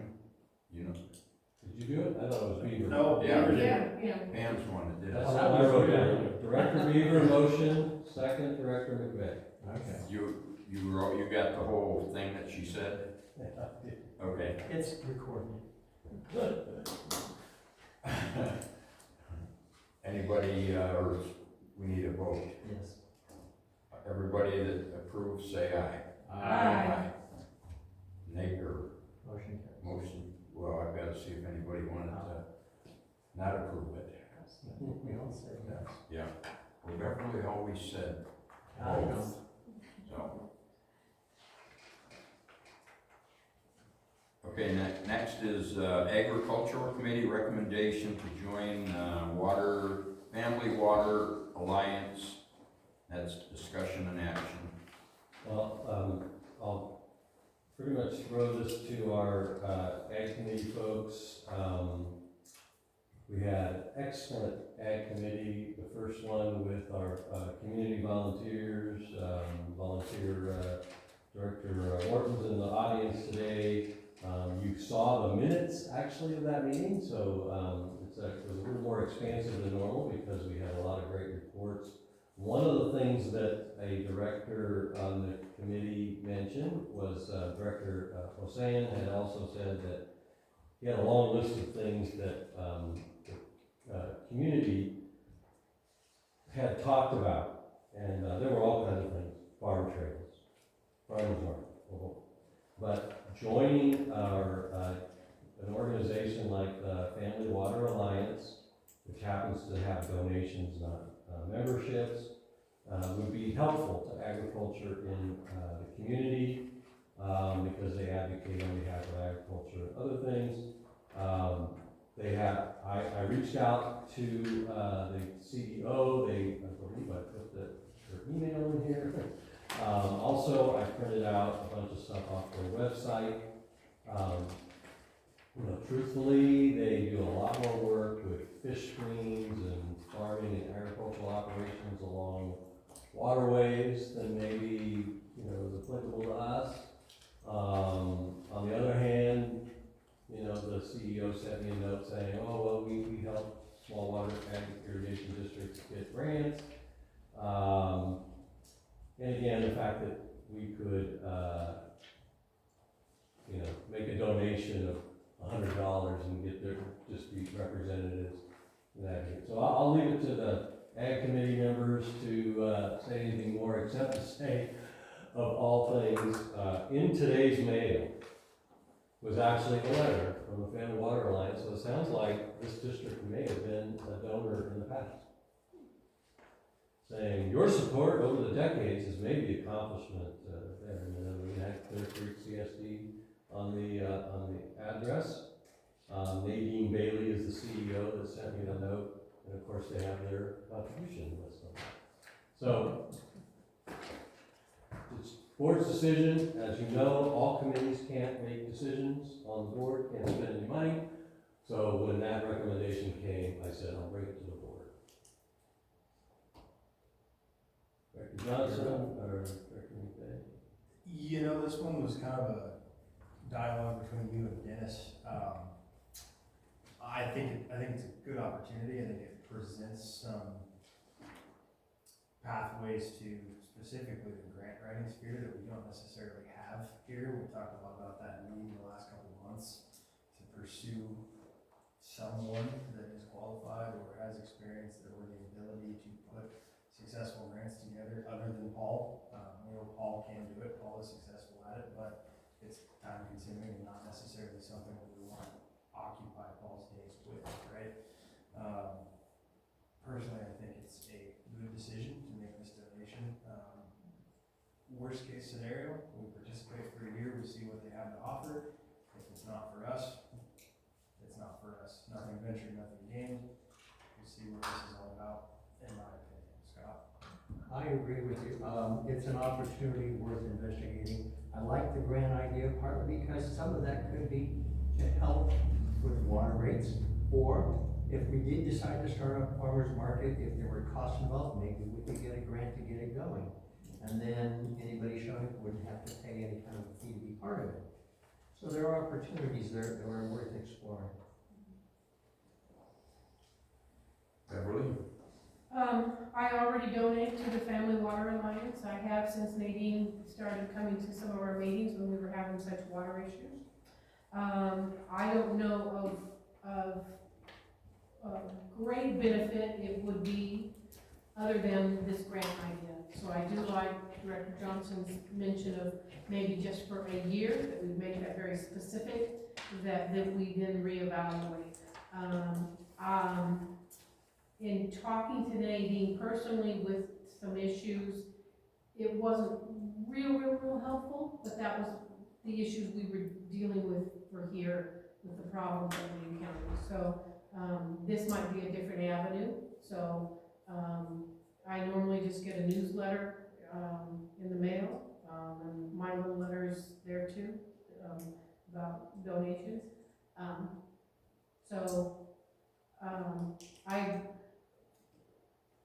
So just like anything, I hate giving money away. This is our district. I want it to stay here. I don't want to donate something that we don't think that we might get any benefit back of. So my first inclination was no, I would vote no. What he just said is the potential grants, I can accept that. So I understand, and especially if we just do it on a 1-year trial. So how much we want to donate? Because I hate the word donate. Yeah, I know. It's an odd structure. Yes. Pam? I go along with these try it out and see if it benefits us, to see if they have grant writers or access to where we can find some. That would be a good idea. Yeah, I disagree with all of you.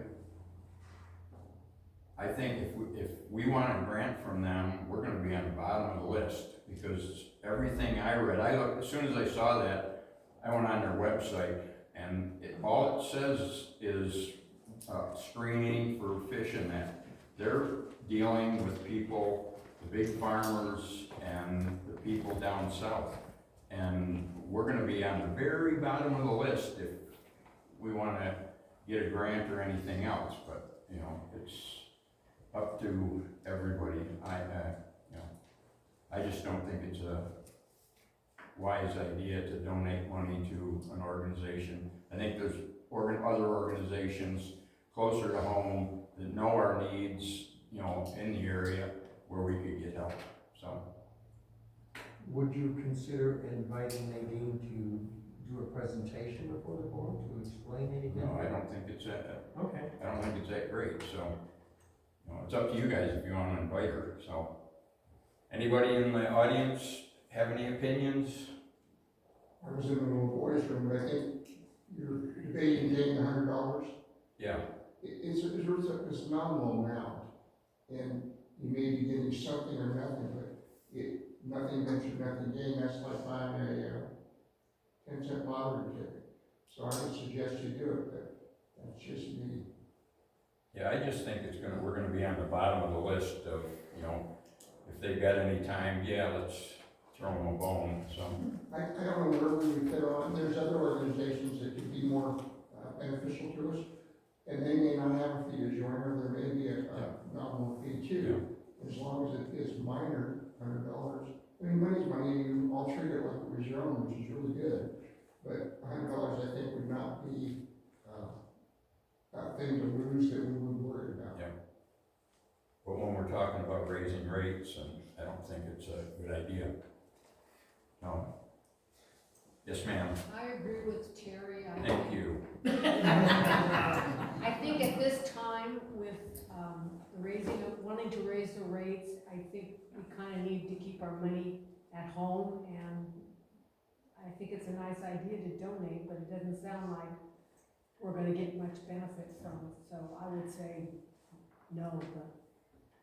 When we're in the black, then we could talk about it again, I think. but- Okay, so 2045? Yeah. When they, joined the water alliance several years ago, the only benefit I can remember is a big plywood sign saying that we had water lines out here. It was posted in Colleen's field for a while. I don't know where it went. Anybody else? I was just gonna say, I looked up grant writers, we have 4 in our area. I can kind of research them and see, you know, what they're about. We have 1, 2, Yeah, one but they with cost, 2 with 5 stars, 2 with 4.6. they're gonna cost money too, Yeah, so, Well, but sometimes you can get grant writers that will build their fee into the grant. right, as part of it, yeah. But it's- And that That's would. still cost. right. We still have to Yeah. pick up bridge loans to. And what we want is we want an organization that we can donate to that's gonna, and that's what you guys are talking about, is they can help us with grants, but, you know, are they? So, It's the board's discretion, obviously. Director Johnson's idea of give them a try, and if it doesn't work, then $100 isn't that big of a deal, but on the other hand, $50 is better. I'll donate 25. I know. But I think they are what they appear to be. so, do you wanna do a motion, or? Yeah, why not? So I make a motion to make a donation on behalf of the Clear Creek Community Service District to FWA for 1 year's membership. Second? I will go ahead and second that, so we can have a vote. This thing's dead on arrival. How No much? vote, no second, no vote. Fair enough. How much? How much? It's not included in. Oh, I your thought you motion. said. Oh, no, I You did, did I not, did, yeah. I did not. A donation in the amount of $100. And I'll add that to my second. Okay, all in favor, say aye. Aye. It's less than $10 a month if you break it down, Yeah, honestly. I'm gonna vote in favor of it, to give it a try. Aye. Against? No. No. So, it carries. And can we hold it against them three? Yeah. $3 a month each. Yeah. Yeah, but it's a donation. Yeah. That's the sticking point. It's Is good. it a write-off at the end of the year? They are a 501c3. Yeah, there you go, it's a write-off. Yep. We don't have to let you write off. Yeah. Hey, Bill, I mean, well, I write you off. I think it'll be good. We'll let them know and we'll see, we'll work on them. And the other thing that was implied in the motion that I heard was report back to the board any benefits and anything you notice. I really like That was, Right? You implied that, yeah. Yeah, That's that's exactly part what I of was the going discussion. for. yeah, I heard that I too. heard that. Yeah. We're gonna hold it to it. All right, general manager's report, I believe is next. I've got a written report in here, couple of items.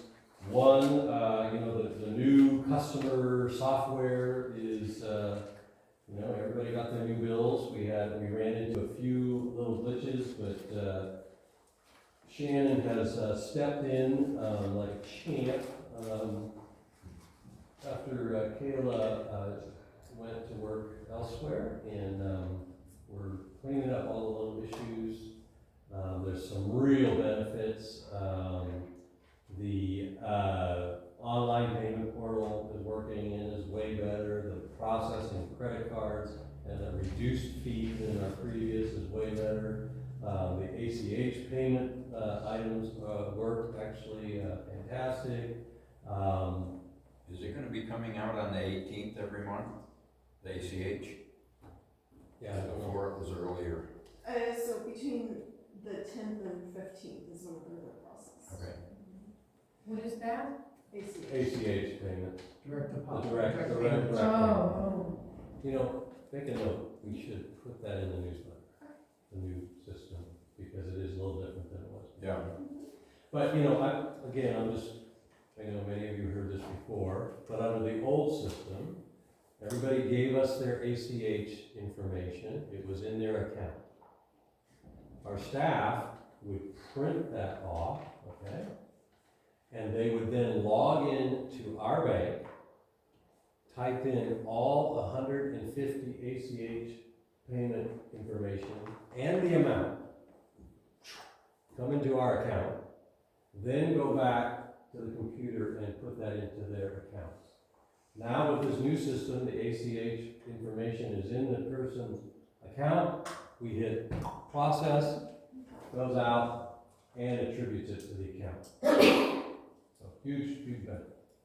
A couple other things, some of you that have two base rates may have noticed that on some of our bills, they missed the second base rate, so that's been fixed and it'll be caught up in our next run.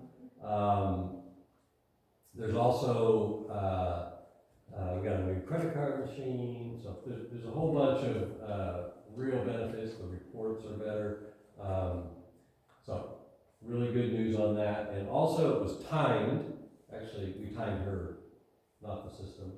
A new account clerk, Caitlin Lifka, fine young lady that has joined the team, and so when you call and you hear, Clear Creek, this is Caitlin, that's her, and she's doing great, getting up to speed, and she just kind of rolls her eyes when we say, well, the old system was a lot harder than it is now. like a lot of young people now. What, a rotary dial phone? That's impossible. So the other kind of bummer news is 3 weeks ago, our D3T3 Chad Crick resigned and gave notice. His last day is this coming Friday. He's going to work for another district. So I'm excited for him, actually personally, because he's a really good employee and that it'll grow his professional experience and knowledge by working for others. I think there's real benefit for that. It's a real bummer for us. We're gonna have to figure out what to do. The biggest challenge is having people locally that have their D3 certification. We already talked a little bit about the water treatment plant assessment. We did implement the new retiree medical program, not only in February with the retirees, but also with the retirees. And it went off very well. You saw the loan. We are looking at some equipment potential for next year, a vac trailer. We received 3 proposals for potential vac trailers. So we'll be looking at those in the next few months. There is an update on the IGO school fire hydrant. So that was one of the reasons why I missed this event locally, because I needed to go to the IGO Ono district to give them an update, because 2 days prior to that, I received an email from the county Public Works Department. This interesting document. It's called the IGO Ono School Fire Flow Feasibility Study, prepared in October of 2023. So I received this on March 10th of 2024. And the IGO Ono district members hadn't heard about it, and hadn't seen it, so they were very happy to see me. They actually did 3 different views of it and different scenarios. They have a whole bunch of technological calculations for flow, and one of the scenarios, alternatives, would have been to upgrade all of the infrastructure from the booster station to the school to have a hydrant, about a $10 million cost. Infeasible due to cost. The second one, they're all infeasible due to cost, but the second one was to just really take what the school has, build a big tank, fill the tank with water, have pumps and a hydrant there. That way you get your fire flow from the tank, and the tank gets filled up from our water, but it's pretty much minor, but there would be some improvements there. They actually did an alternative on a non-potable tank at the school, which in other words, getting water from the IGO Ono CSD. So of course, they thought I was a hero when I showed up and said, "Did you know that you were studied and you weren't told about it?" So, and then the other one was to put sprinklers at the school, which obviously was infeasible and really missed the point. The point is the community was impacted by the Zog fire. They don't have any hydrants out there, or they have one. And so this was supposed to be a community benefit potential. I've been very clear to the IGO Ono CSD, to the Shasta Public Works Department, and to anybody that will listen. We're here to be a good neighbor. We will not pay for anything. You will have to pay for it. So, our community will not pay for something that's done outside of our community, no matter how much better. So they're going to be looking for grants to implement one of those alternatives. The water resource managers asked me to put together a tour of the Trinity hatchery. So last Friday we took a tour. We had actually an opening. I sent a quick note to Director Johnson to join us because he was only 15 minutes away. And so it was a very good tour, but what it triggered, which is why I'm bringing this up, was pretty much everybody realized that most of all the boards are fairly new in all of our districts. And they wanted me to ask if there would be any interest if we could get a Shasta tour, whether it's just the Shasta Dam or the innards and maybe even the fish hatchery over there and everything else. Would there be any interest to go on something like that? Yes. Yes. Good. All right, so I'll take that back, talk to some people and see about doing that. I was at a water resource managers meeting last October, and I took a drink of water in my lunch, and I got elected to run the meetings for a year. So that's why I had to do this show. So never miss a meeting, and don't use the facilities, otherwise you're gonna get assigned something. The other thing is, as staff knows, I've walked out of my office with major headaches all week, because the state instituted some new reporting features. In the past, the district always had to do an electronic annual report. It was about 15 pages. It had all your contacts, all the information, and then it had a whole bunch of water usage information. Bill would put in some water quality information. It had revenue, water usage, etc. So about June of last year, I got a notice that says, oh, you're late in your monthly report. So they've set up this other thing. It's under a thing called SAFER, and it's a monthly report required. It's a, quote, drought report. So I put a bunch of information in back in October. They kicked it out, deleted my account because I did it wrong. So I've had to go back from January 2023 and catch us up to February now. They had promised that this was going to replace the annual report. Well, in February, we got a notice that, well, we're not sure it's going to replace it. It doesn't replace it, but it's going to take all the information and transfer it into your annual report. So, and that's all due April 1st. So I've been trying to get that on. I'm just showing, for example, one page, one month. This is just happened to be, I printed August. So what it does is it has a bunch of information about all of our wells. They want all the information on the wells.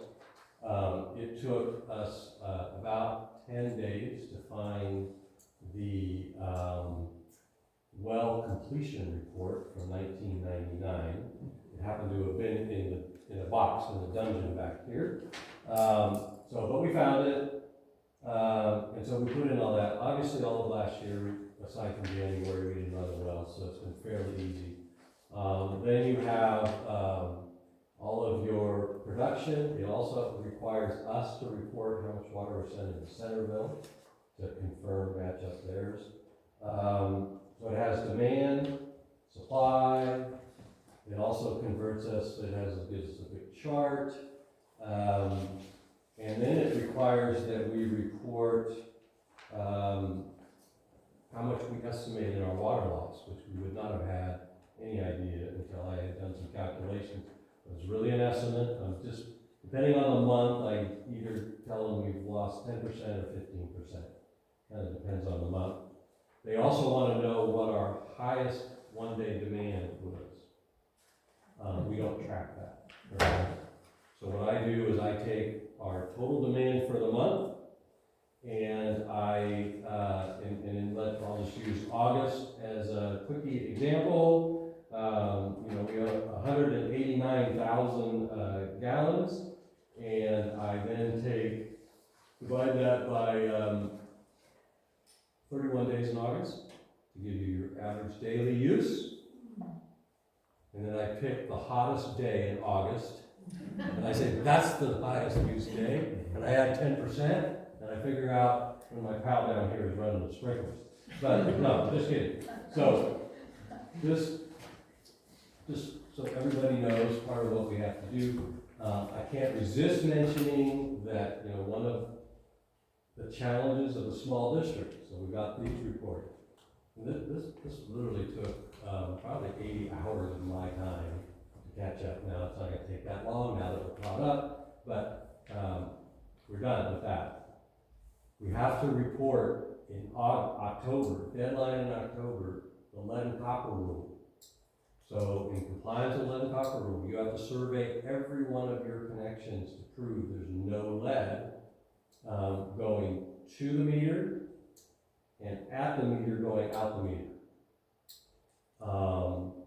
And then there's going to be some updates to that are going to require that we also test all the schools in our district again.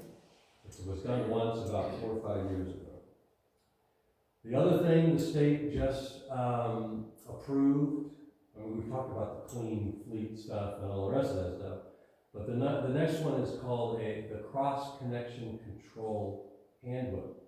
So it's going to require that every water district have a cross connection control plan created by a cross connection control specialist certified by the state. And some of the previous iterations said that all districts were supposed to have at least one employee with the certification of a cross connection control specialist, but certified tester, I think. So I'm in discussions with all of our neighboring districts. We think the best way to handle this is to go together and put it out to bid and see what people can do to put those together. But there are some places in our district that need them, like the firehouses, by the way, and a few others, and they're not cheap when you have a bigger than an inch meter. But these are just some things that are coming, impending challenges and costs. The other thing too I wanted to mention to the board is that 2010 was the last time our water supply contingency plan, drought plan had been approved. You might recall last year we had real challenges to fit the water supply into what stage. And so this is the first draft of an updated drought plan that's going to probably come to you all first, kind of combined as a workshop with the planning and steering committee, and then eventually for approval. Other than that, nothing's going on. Can I make a suggestion? On the Agawam Water District's request for a fire hydrant, Jeff Owens lives up Rainbow Lake Road. He has a huge water truck that worked on the Oroville Spillway project all during the time it was being constructed. And during the Zog fire, he used his water truck to fight a lot of the fires, especially right up at his own property. That water district could hire him to go up to Rainbow Lake, fill up that water truck. It's a state-of-the-art, latest thing for water trucks, and fill that tank they're talking about. If you go to another one of those meetings, you might mention him, Jeff Owens. Yeah.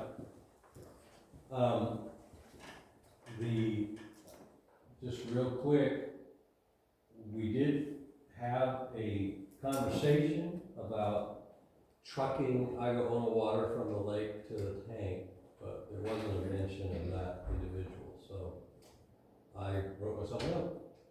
Everybody out there should probably know him. Oh, they all know him, I'm sure. Yeah.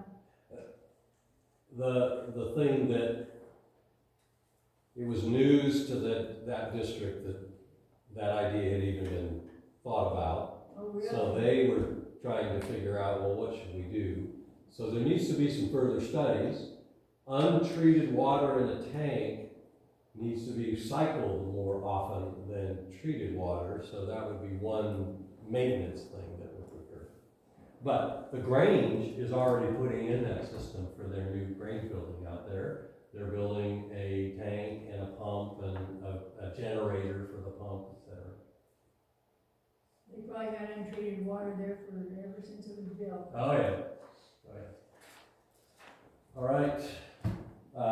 Through the chair, we already really kind of talked about the operations report and all of the delinquent accounts, and we kind of slowed down in our usage from LEWOC, which is the support. You can see in the treatment plant, Bill put together here routine maintenance they've been doing. They've been putting in that anthracite when the weather allows. As you can see, like 1, 2, 3, 4, fifth bullet point down, train 6, which is the one we've been talking about, filter number 8, remains offline and the valves are locked out. This is due to the damaged media bed, the underdrain, and they're developing a plan. They did get a new compressor and receiver, and they're updating that. Bill has also been meeting with the National Park, as well as the Park Service and the Bureau and CAL FIRE, and about doing some brush work. The CAL FIRE has an inmate crew that's gonna be doing a bunch of work up there, cutting a path and cleaning some things out. On the distribution side, we finally got pretty much all of our first shipment of our transponders and registers, endpoints basically to the filters. The board's asked about the hydrants. We replaced a hydrant at Lloyd Lane. There's one at Hook K over here, Lane, and it's currently bagged. The cost of materials, just because of it, one of the challenges we have is some of the hydrants, this one included, does not have a valve between the main and the hydrant. Who would have thought? Why would you do that? So the reason why it costs just $20,000 in just materials is you gotta get a 6 8 inch valve, you gotta get the T, plus you're dealing with AC pipe. So a little cost, and for cash flow reasons, I suggested we wait a month or so before we actually do that. But we do need to get it done before we get into the summer fire season, because we need to be available. Oh, that's about it. Thank you. You're welcome. I'm sorry I took a little longer, but I wanted to make sure we talk about a few things. As mentioned before, the standing committee reports. Agriculture had an awesome meeting on March 6th. You saw a great list of items there, and I'll let the two members talk about that. Finance meeting on the 12th. That also had your minutes, in there. That's where we reviewed the usage rate, we reviewed account balances, and a few other items. And on the planning and steering, like I mentioned, my plan that, last year we had a couple planning and steering meetings that were actually special meetings that we combined all the boards so we could have more in the community. So I think on our April 17th meeting, at the end, we'll have a couple of these policies that are basically standing planning and steering committee, but I think everybody should be talking about the conservation policies and all the rest of that stuff. So with that, I would look to the members of the agriculture committee if they had anything else. Yeah, thanks, Paul. So March 6th was our first meeting with our new structure with community volunteer committee members. To echo Paul, it was a great meeting. It was very productive. It was my first ag committee meeting as a director, so it was kind of a new experience for me as well.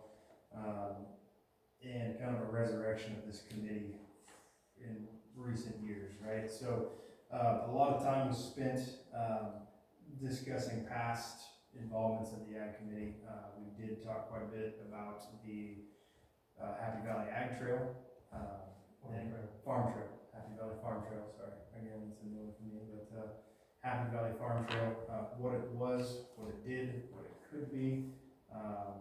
We also put quite a bit of effort and conversation into the possibility of looking into the establishment of a farmer's market here locally, and that seems to have some steam behind it. I think one thing that was kind of a little bit of a disappointing takeaway from the meeting is just we had two very invested community members that were there. I think we would like to have seen a little bit more involvement from the community and interest on that side. But that being said, we were very happy with the progress that came out of that meeting in the direction that we got. it's in the minutes, but for reference, in the district currently, we have 277 actual ag customers. So those are customers that have ag meters, correct? Does this represent all of the individuals in Happy Valley that are involved in agriculture? No, not necessarily. They're ag accounts, so obviously there's more. Right. Yeah. Right, and so, some effort is going to be put in on our part to put out a survey of sorts and collect some data to see, what all customers, whether they're ag customers by the meter and by that definition, or M&I customers that happen to produce to the level of what could be sold at a farmer's market, are involved in agriculture. So prior to our next meeting, I will have that survey out. I'm hoping to get that done next week and get that to you and Paul. But that will be a topic of discussion for our next meeting, which is April 10th. Yes. 6 o'clock. One thing that Paul did bring up tonight, again, and I thought was very interesting, he presented the USBR allotment proposal for the year. And we discussed how that historical water allotment that is given to us kind of operates on a reverse ratchet based off of how we come off of drought years. So last year was our first year back out of the drought. Everybody's been conditioned. We get this massive allotment. Do we use 100% of the allotment? No, we don't. So now 2023 becomes a basis year for our historical, and because that amount that we used was less than what we have in the historic, like the year that it replaced, it ratchets down what our historical will be in the future. And so it's very important that we get the message out that if you have acreage, if you have any interest in using water, if you can afford it, we absolutely need the public to do so to preserve that historical amount. So some really good information came up. I think it's a good way to spend the evening. We'll try and keep it short for you, but no promises. You can see how good we are at that. So, Scott, anything else? Just a couple of things. Like Logan said, the idea of a farmer's market is picking up some traction. We don't want to limit it to just agricultural customers. Anybody who has a couple of fruit trees on their property wants to come down to a farmer's market and sell it, should be open to anybody in the community.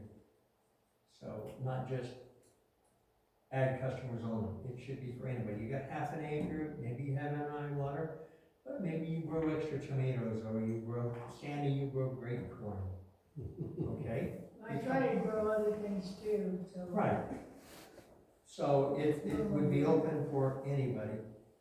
Okay, definitely. Dennis Posehn has reached out to the board for the community center on Palm Avenue, and they are interested in having us go there. We'll work out details with them. There's a good chance there'd be no cost to us. We would have to respect the facilities, obviously, and take care of them. I did meet with Harry over there for a couple hours yesterday and tried to see what concerns he might have, since he basically does the maintenance. He did mention that they are renting the facility out as often as possible, but if we did it, we would probably do it in the back fence area where the pavilion is. We'd have some shade, whatnot. So it might be an ideal thing. And I'm sure we can work out any details. I look forward to that. If you're watching this video, let your neighbors know. As Logan said, only 2 people from the community showed up. Colleen and Charles Hanson. And I know Colleen Waterman put it out on Facebook to encourage people. But this is an attempt to resurrect, not just agriculture, but a farmer's market out here versus a farm trail where people come out and drive all over the place and hope maybe you have some produce. They'll be able to come to one site. Anybody who has anything, you're there. We've discussed the possibility of, at least for the members selling things, they hold harmless or something, so the district isn't held liable for anything, and we'll work through GPIA for insurance or whatnot. If you're at all interested, or even if you're not, let your neighbors know that this is something we're trying to work on for them. And I would just throw in there, we will be using the school marquee to try to publicize, the April 10th meeting. It'll be in the newsletter. If anybody has any, catchy marketing phrase, send me a letter, Yes. send me an email, like, you know, you want a farmer's market, show up April 10th, type of thing. Just because, you know, we're looking at maybe using a little color in our newsletter to help publicize that. But just remember, you know, in the newsletter, we're gonna have in there that we're gonna have a workshop and other things, but April's gonna be busy. We have meetings the 3rd, 10th, and 17th.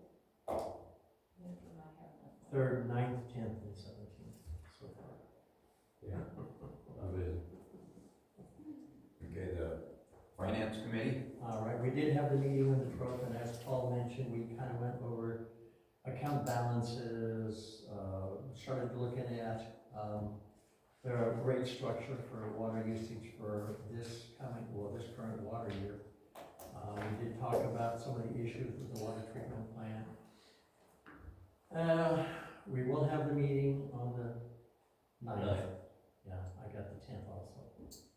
So, and we'll work on basically just reviewing the 3rd quarter, maybe make some recommendations to bring back to the board if we need to adjust a few items. But soon after that, we have to start on the next budget for the next fiscal year, which begins July 1, and I'd like to have it to the board. It'd be great to have it at the May meeting, but it may have to be the June. Well, through the chair, last year, we had a budget workshop in May at the regularly scheduled board meeting, that's the plan. And then we had its approval and adoption at a public hearing in June. Yeah. Public. But the community knows this, the board had not adopted a budget prior to the actual fiscal year of that budget for a few years. Correct. So the board deserves a lot of credit for I getting would encourage the public to attend and take a look at what all the components are in the budget. You know, I understand that a base rate of $57.11 seems steep compared to other places, but if you take a look at the budget and where that money's going, you're gonna see that if we don't have this rate, we are cutting our own throats. You know, we can't not do repairs, we can't not pay the employees or the utilities or all these things. And we're not projecting huge profits. We've got a 1.9% annual increase on the base rate. And it has covered for the first couple of years the growth in cost, but that's about to stop because of higher inflation. By the 5th year of the Prop 218 process, we will probably be in a small deficit. Okay? I don't think it's so much, you said the base rate, but you mean in the water that's used. No, the base rate, that's the Prop 218. Oh. Okay, and that's where that's that 5711. The Right. usage rate was something we're working on now. Okay. We can't adjust the base rate because we have to have another Prop 218 process before we can do Yeah. that and develop a rationale, why we're proposing these things, the whole works. But we've only got in the current Prop 218 a 1.9% annual construction cost index, inflationary index, or whatever. And it did cover for the first few years, but it's not gonna cover for the last year or so. We'll run a little bit of a deficit, which means we have to find the money somewhere, just to pay the bills. So that's why I encourage people to come out and listen to what we're going through. Take a look at the proposed budget, where the costs are. If you think you can save us some money somewhere, we'd love to hear from you. I believe one of the other things was we also looked at the reserve balances. Yes. And so that's gonna come up in future references also, looking at what the reserves are and how it's increasing. And I think we're gonna work on a reserve policy. Mm-hmm.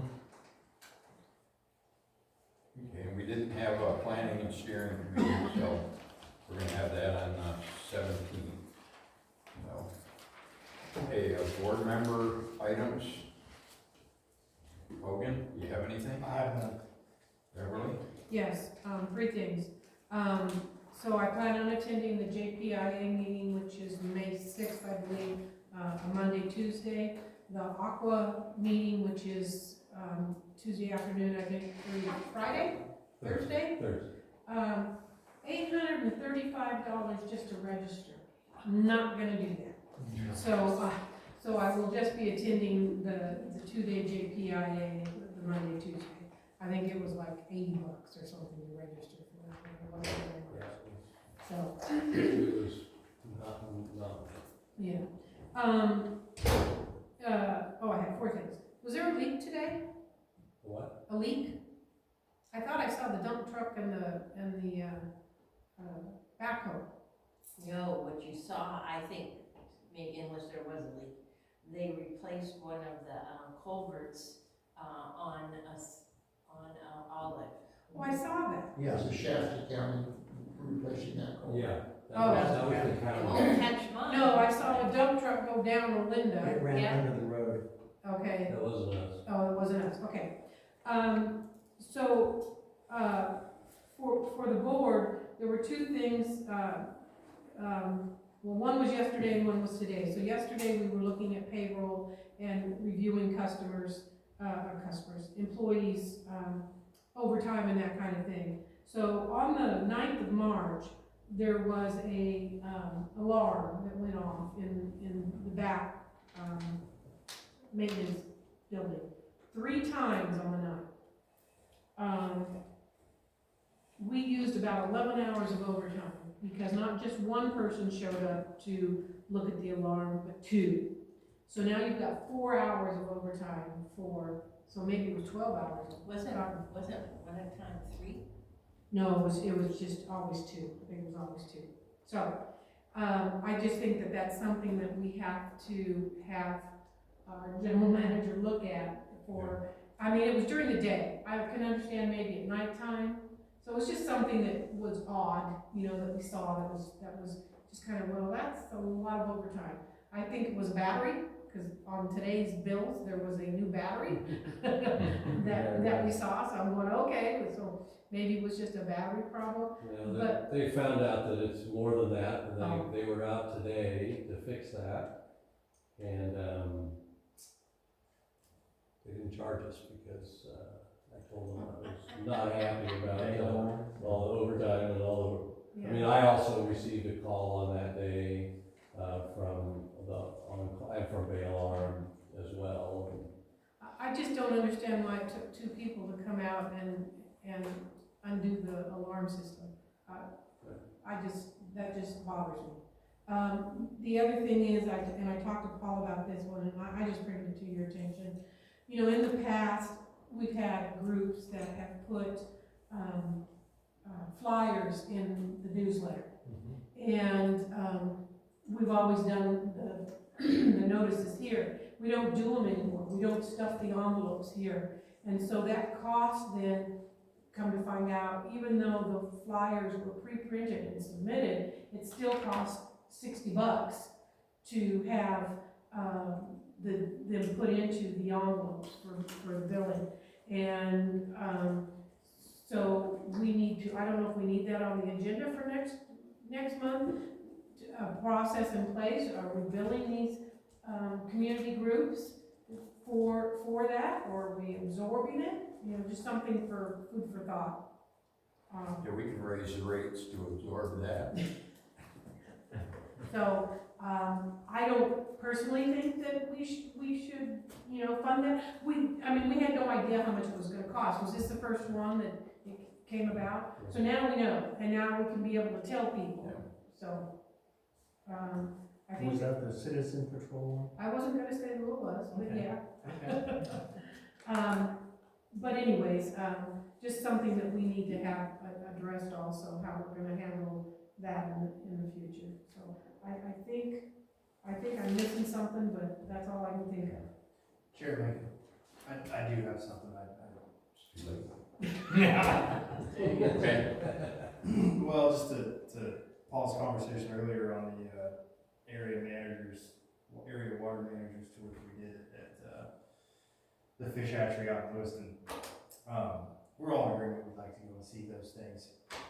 It was very insightful. I have what I feel is a pretty good understanding of the Central Valley Project and all of the components that the Bureau of Reclamation put into place, but to get to go and see it all firsthand and understand, the decisions that were made 60 years ago, they're still very pertinent because all of that infrastructure is still here. That now we are trying to work around with modern technology. It's archaic, but it was very interesting and neat to see what the system is now. For those of you that don't know, the Bureau was given, $65 million to totally renovate the Lewiston Fish Hatchery below Lewiston Dam.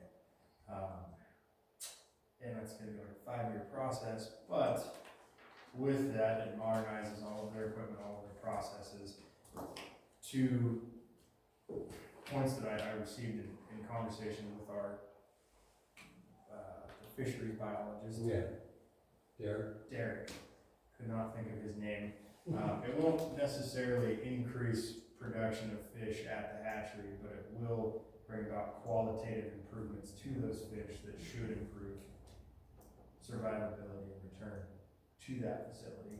To that point also, we got to go and sit on top of the inlet for the tunnel that flows across the Car Powerhouse in Whiskey Town, where all of this federal water is coming across from the Trinity. So very interesting, a lot of information that is very specific, site specific, that is useful to us. So I think absolutely we should want to go and see these things and understand the system that we're working within that much better. So thank you again for the opportunity. Pam? I just had one question of Paul. We brought up the alarm, helping the guys understand what is the best way to go about staffing that. I know the other thing we had brought up was for leaks or call-outs, that you were going to work with staff or develop with staff what they should do instead of saying, okay, everybody come down here and let's wax water soak in until it's ready. Has there been any progress on that? There hasn't been anything instituted yet. I have had the conversation. There's a few things related to construction manuals that are also need to be updated. In other words, that for most districts, you have kind of a construction manual. In other words, this is how you fix a leak type of thing, and that will have all of its protocols. So that needs to be updated. Also, because now I'm getting to run this water resource managers meetings, got a bunch of my colleagues putting together theirs to get to me so that we can work through that. My goal is to have something like for the new fiscal year, basically. Thank you. Just one item. I've got an EAGSA board meeting next Wednesday, the 27th at 2 p.m. Okay. Anybody from the public? Can we adjourn? Yes, okay. Done. 8:30. Good job, 8:30.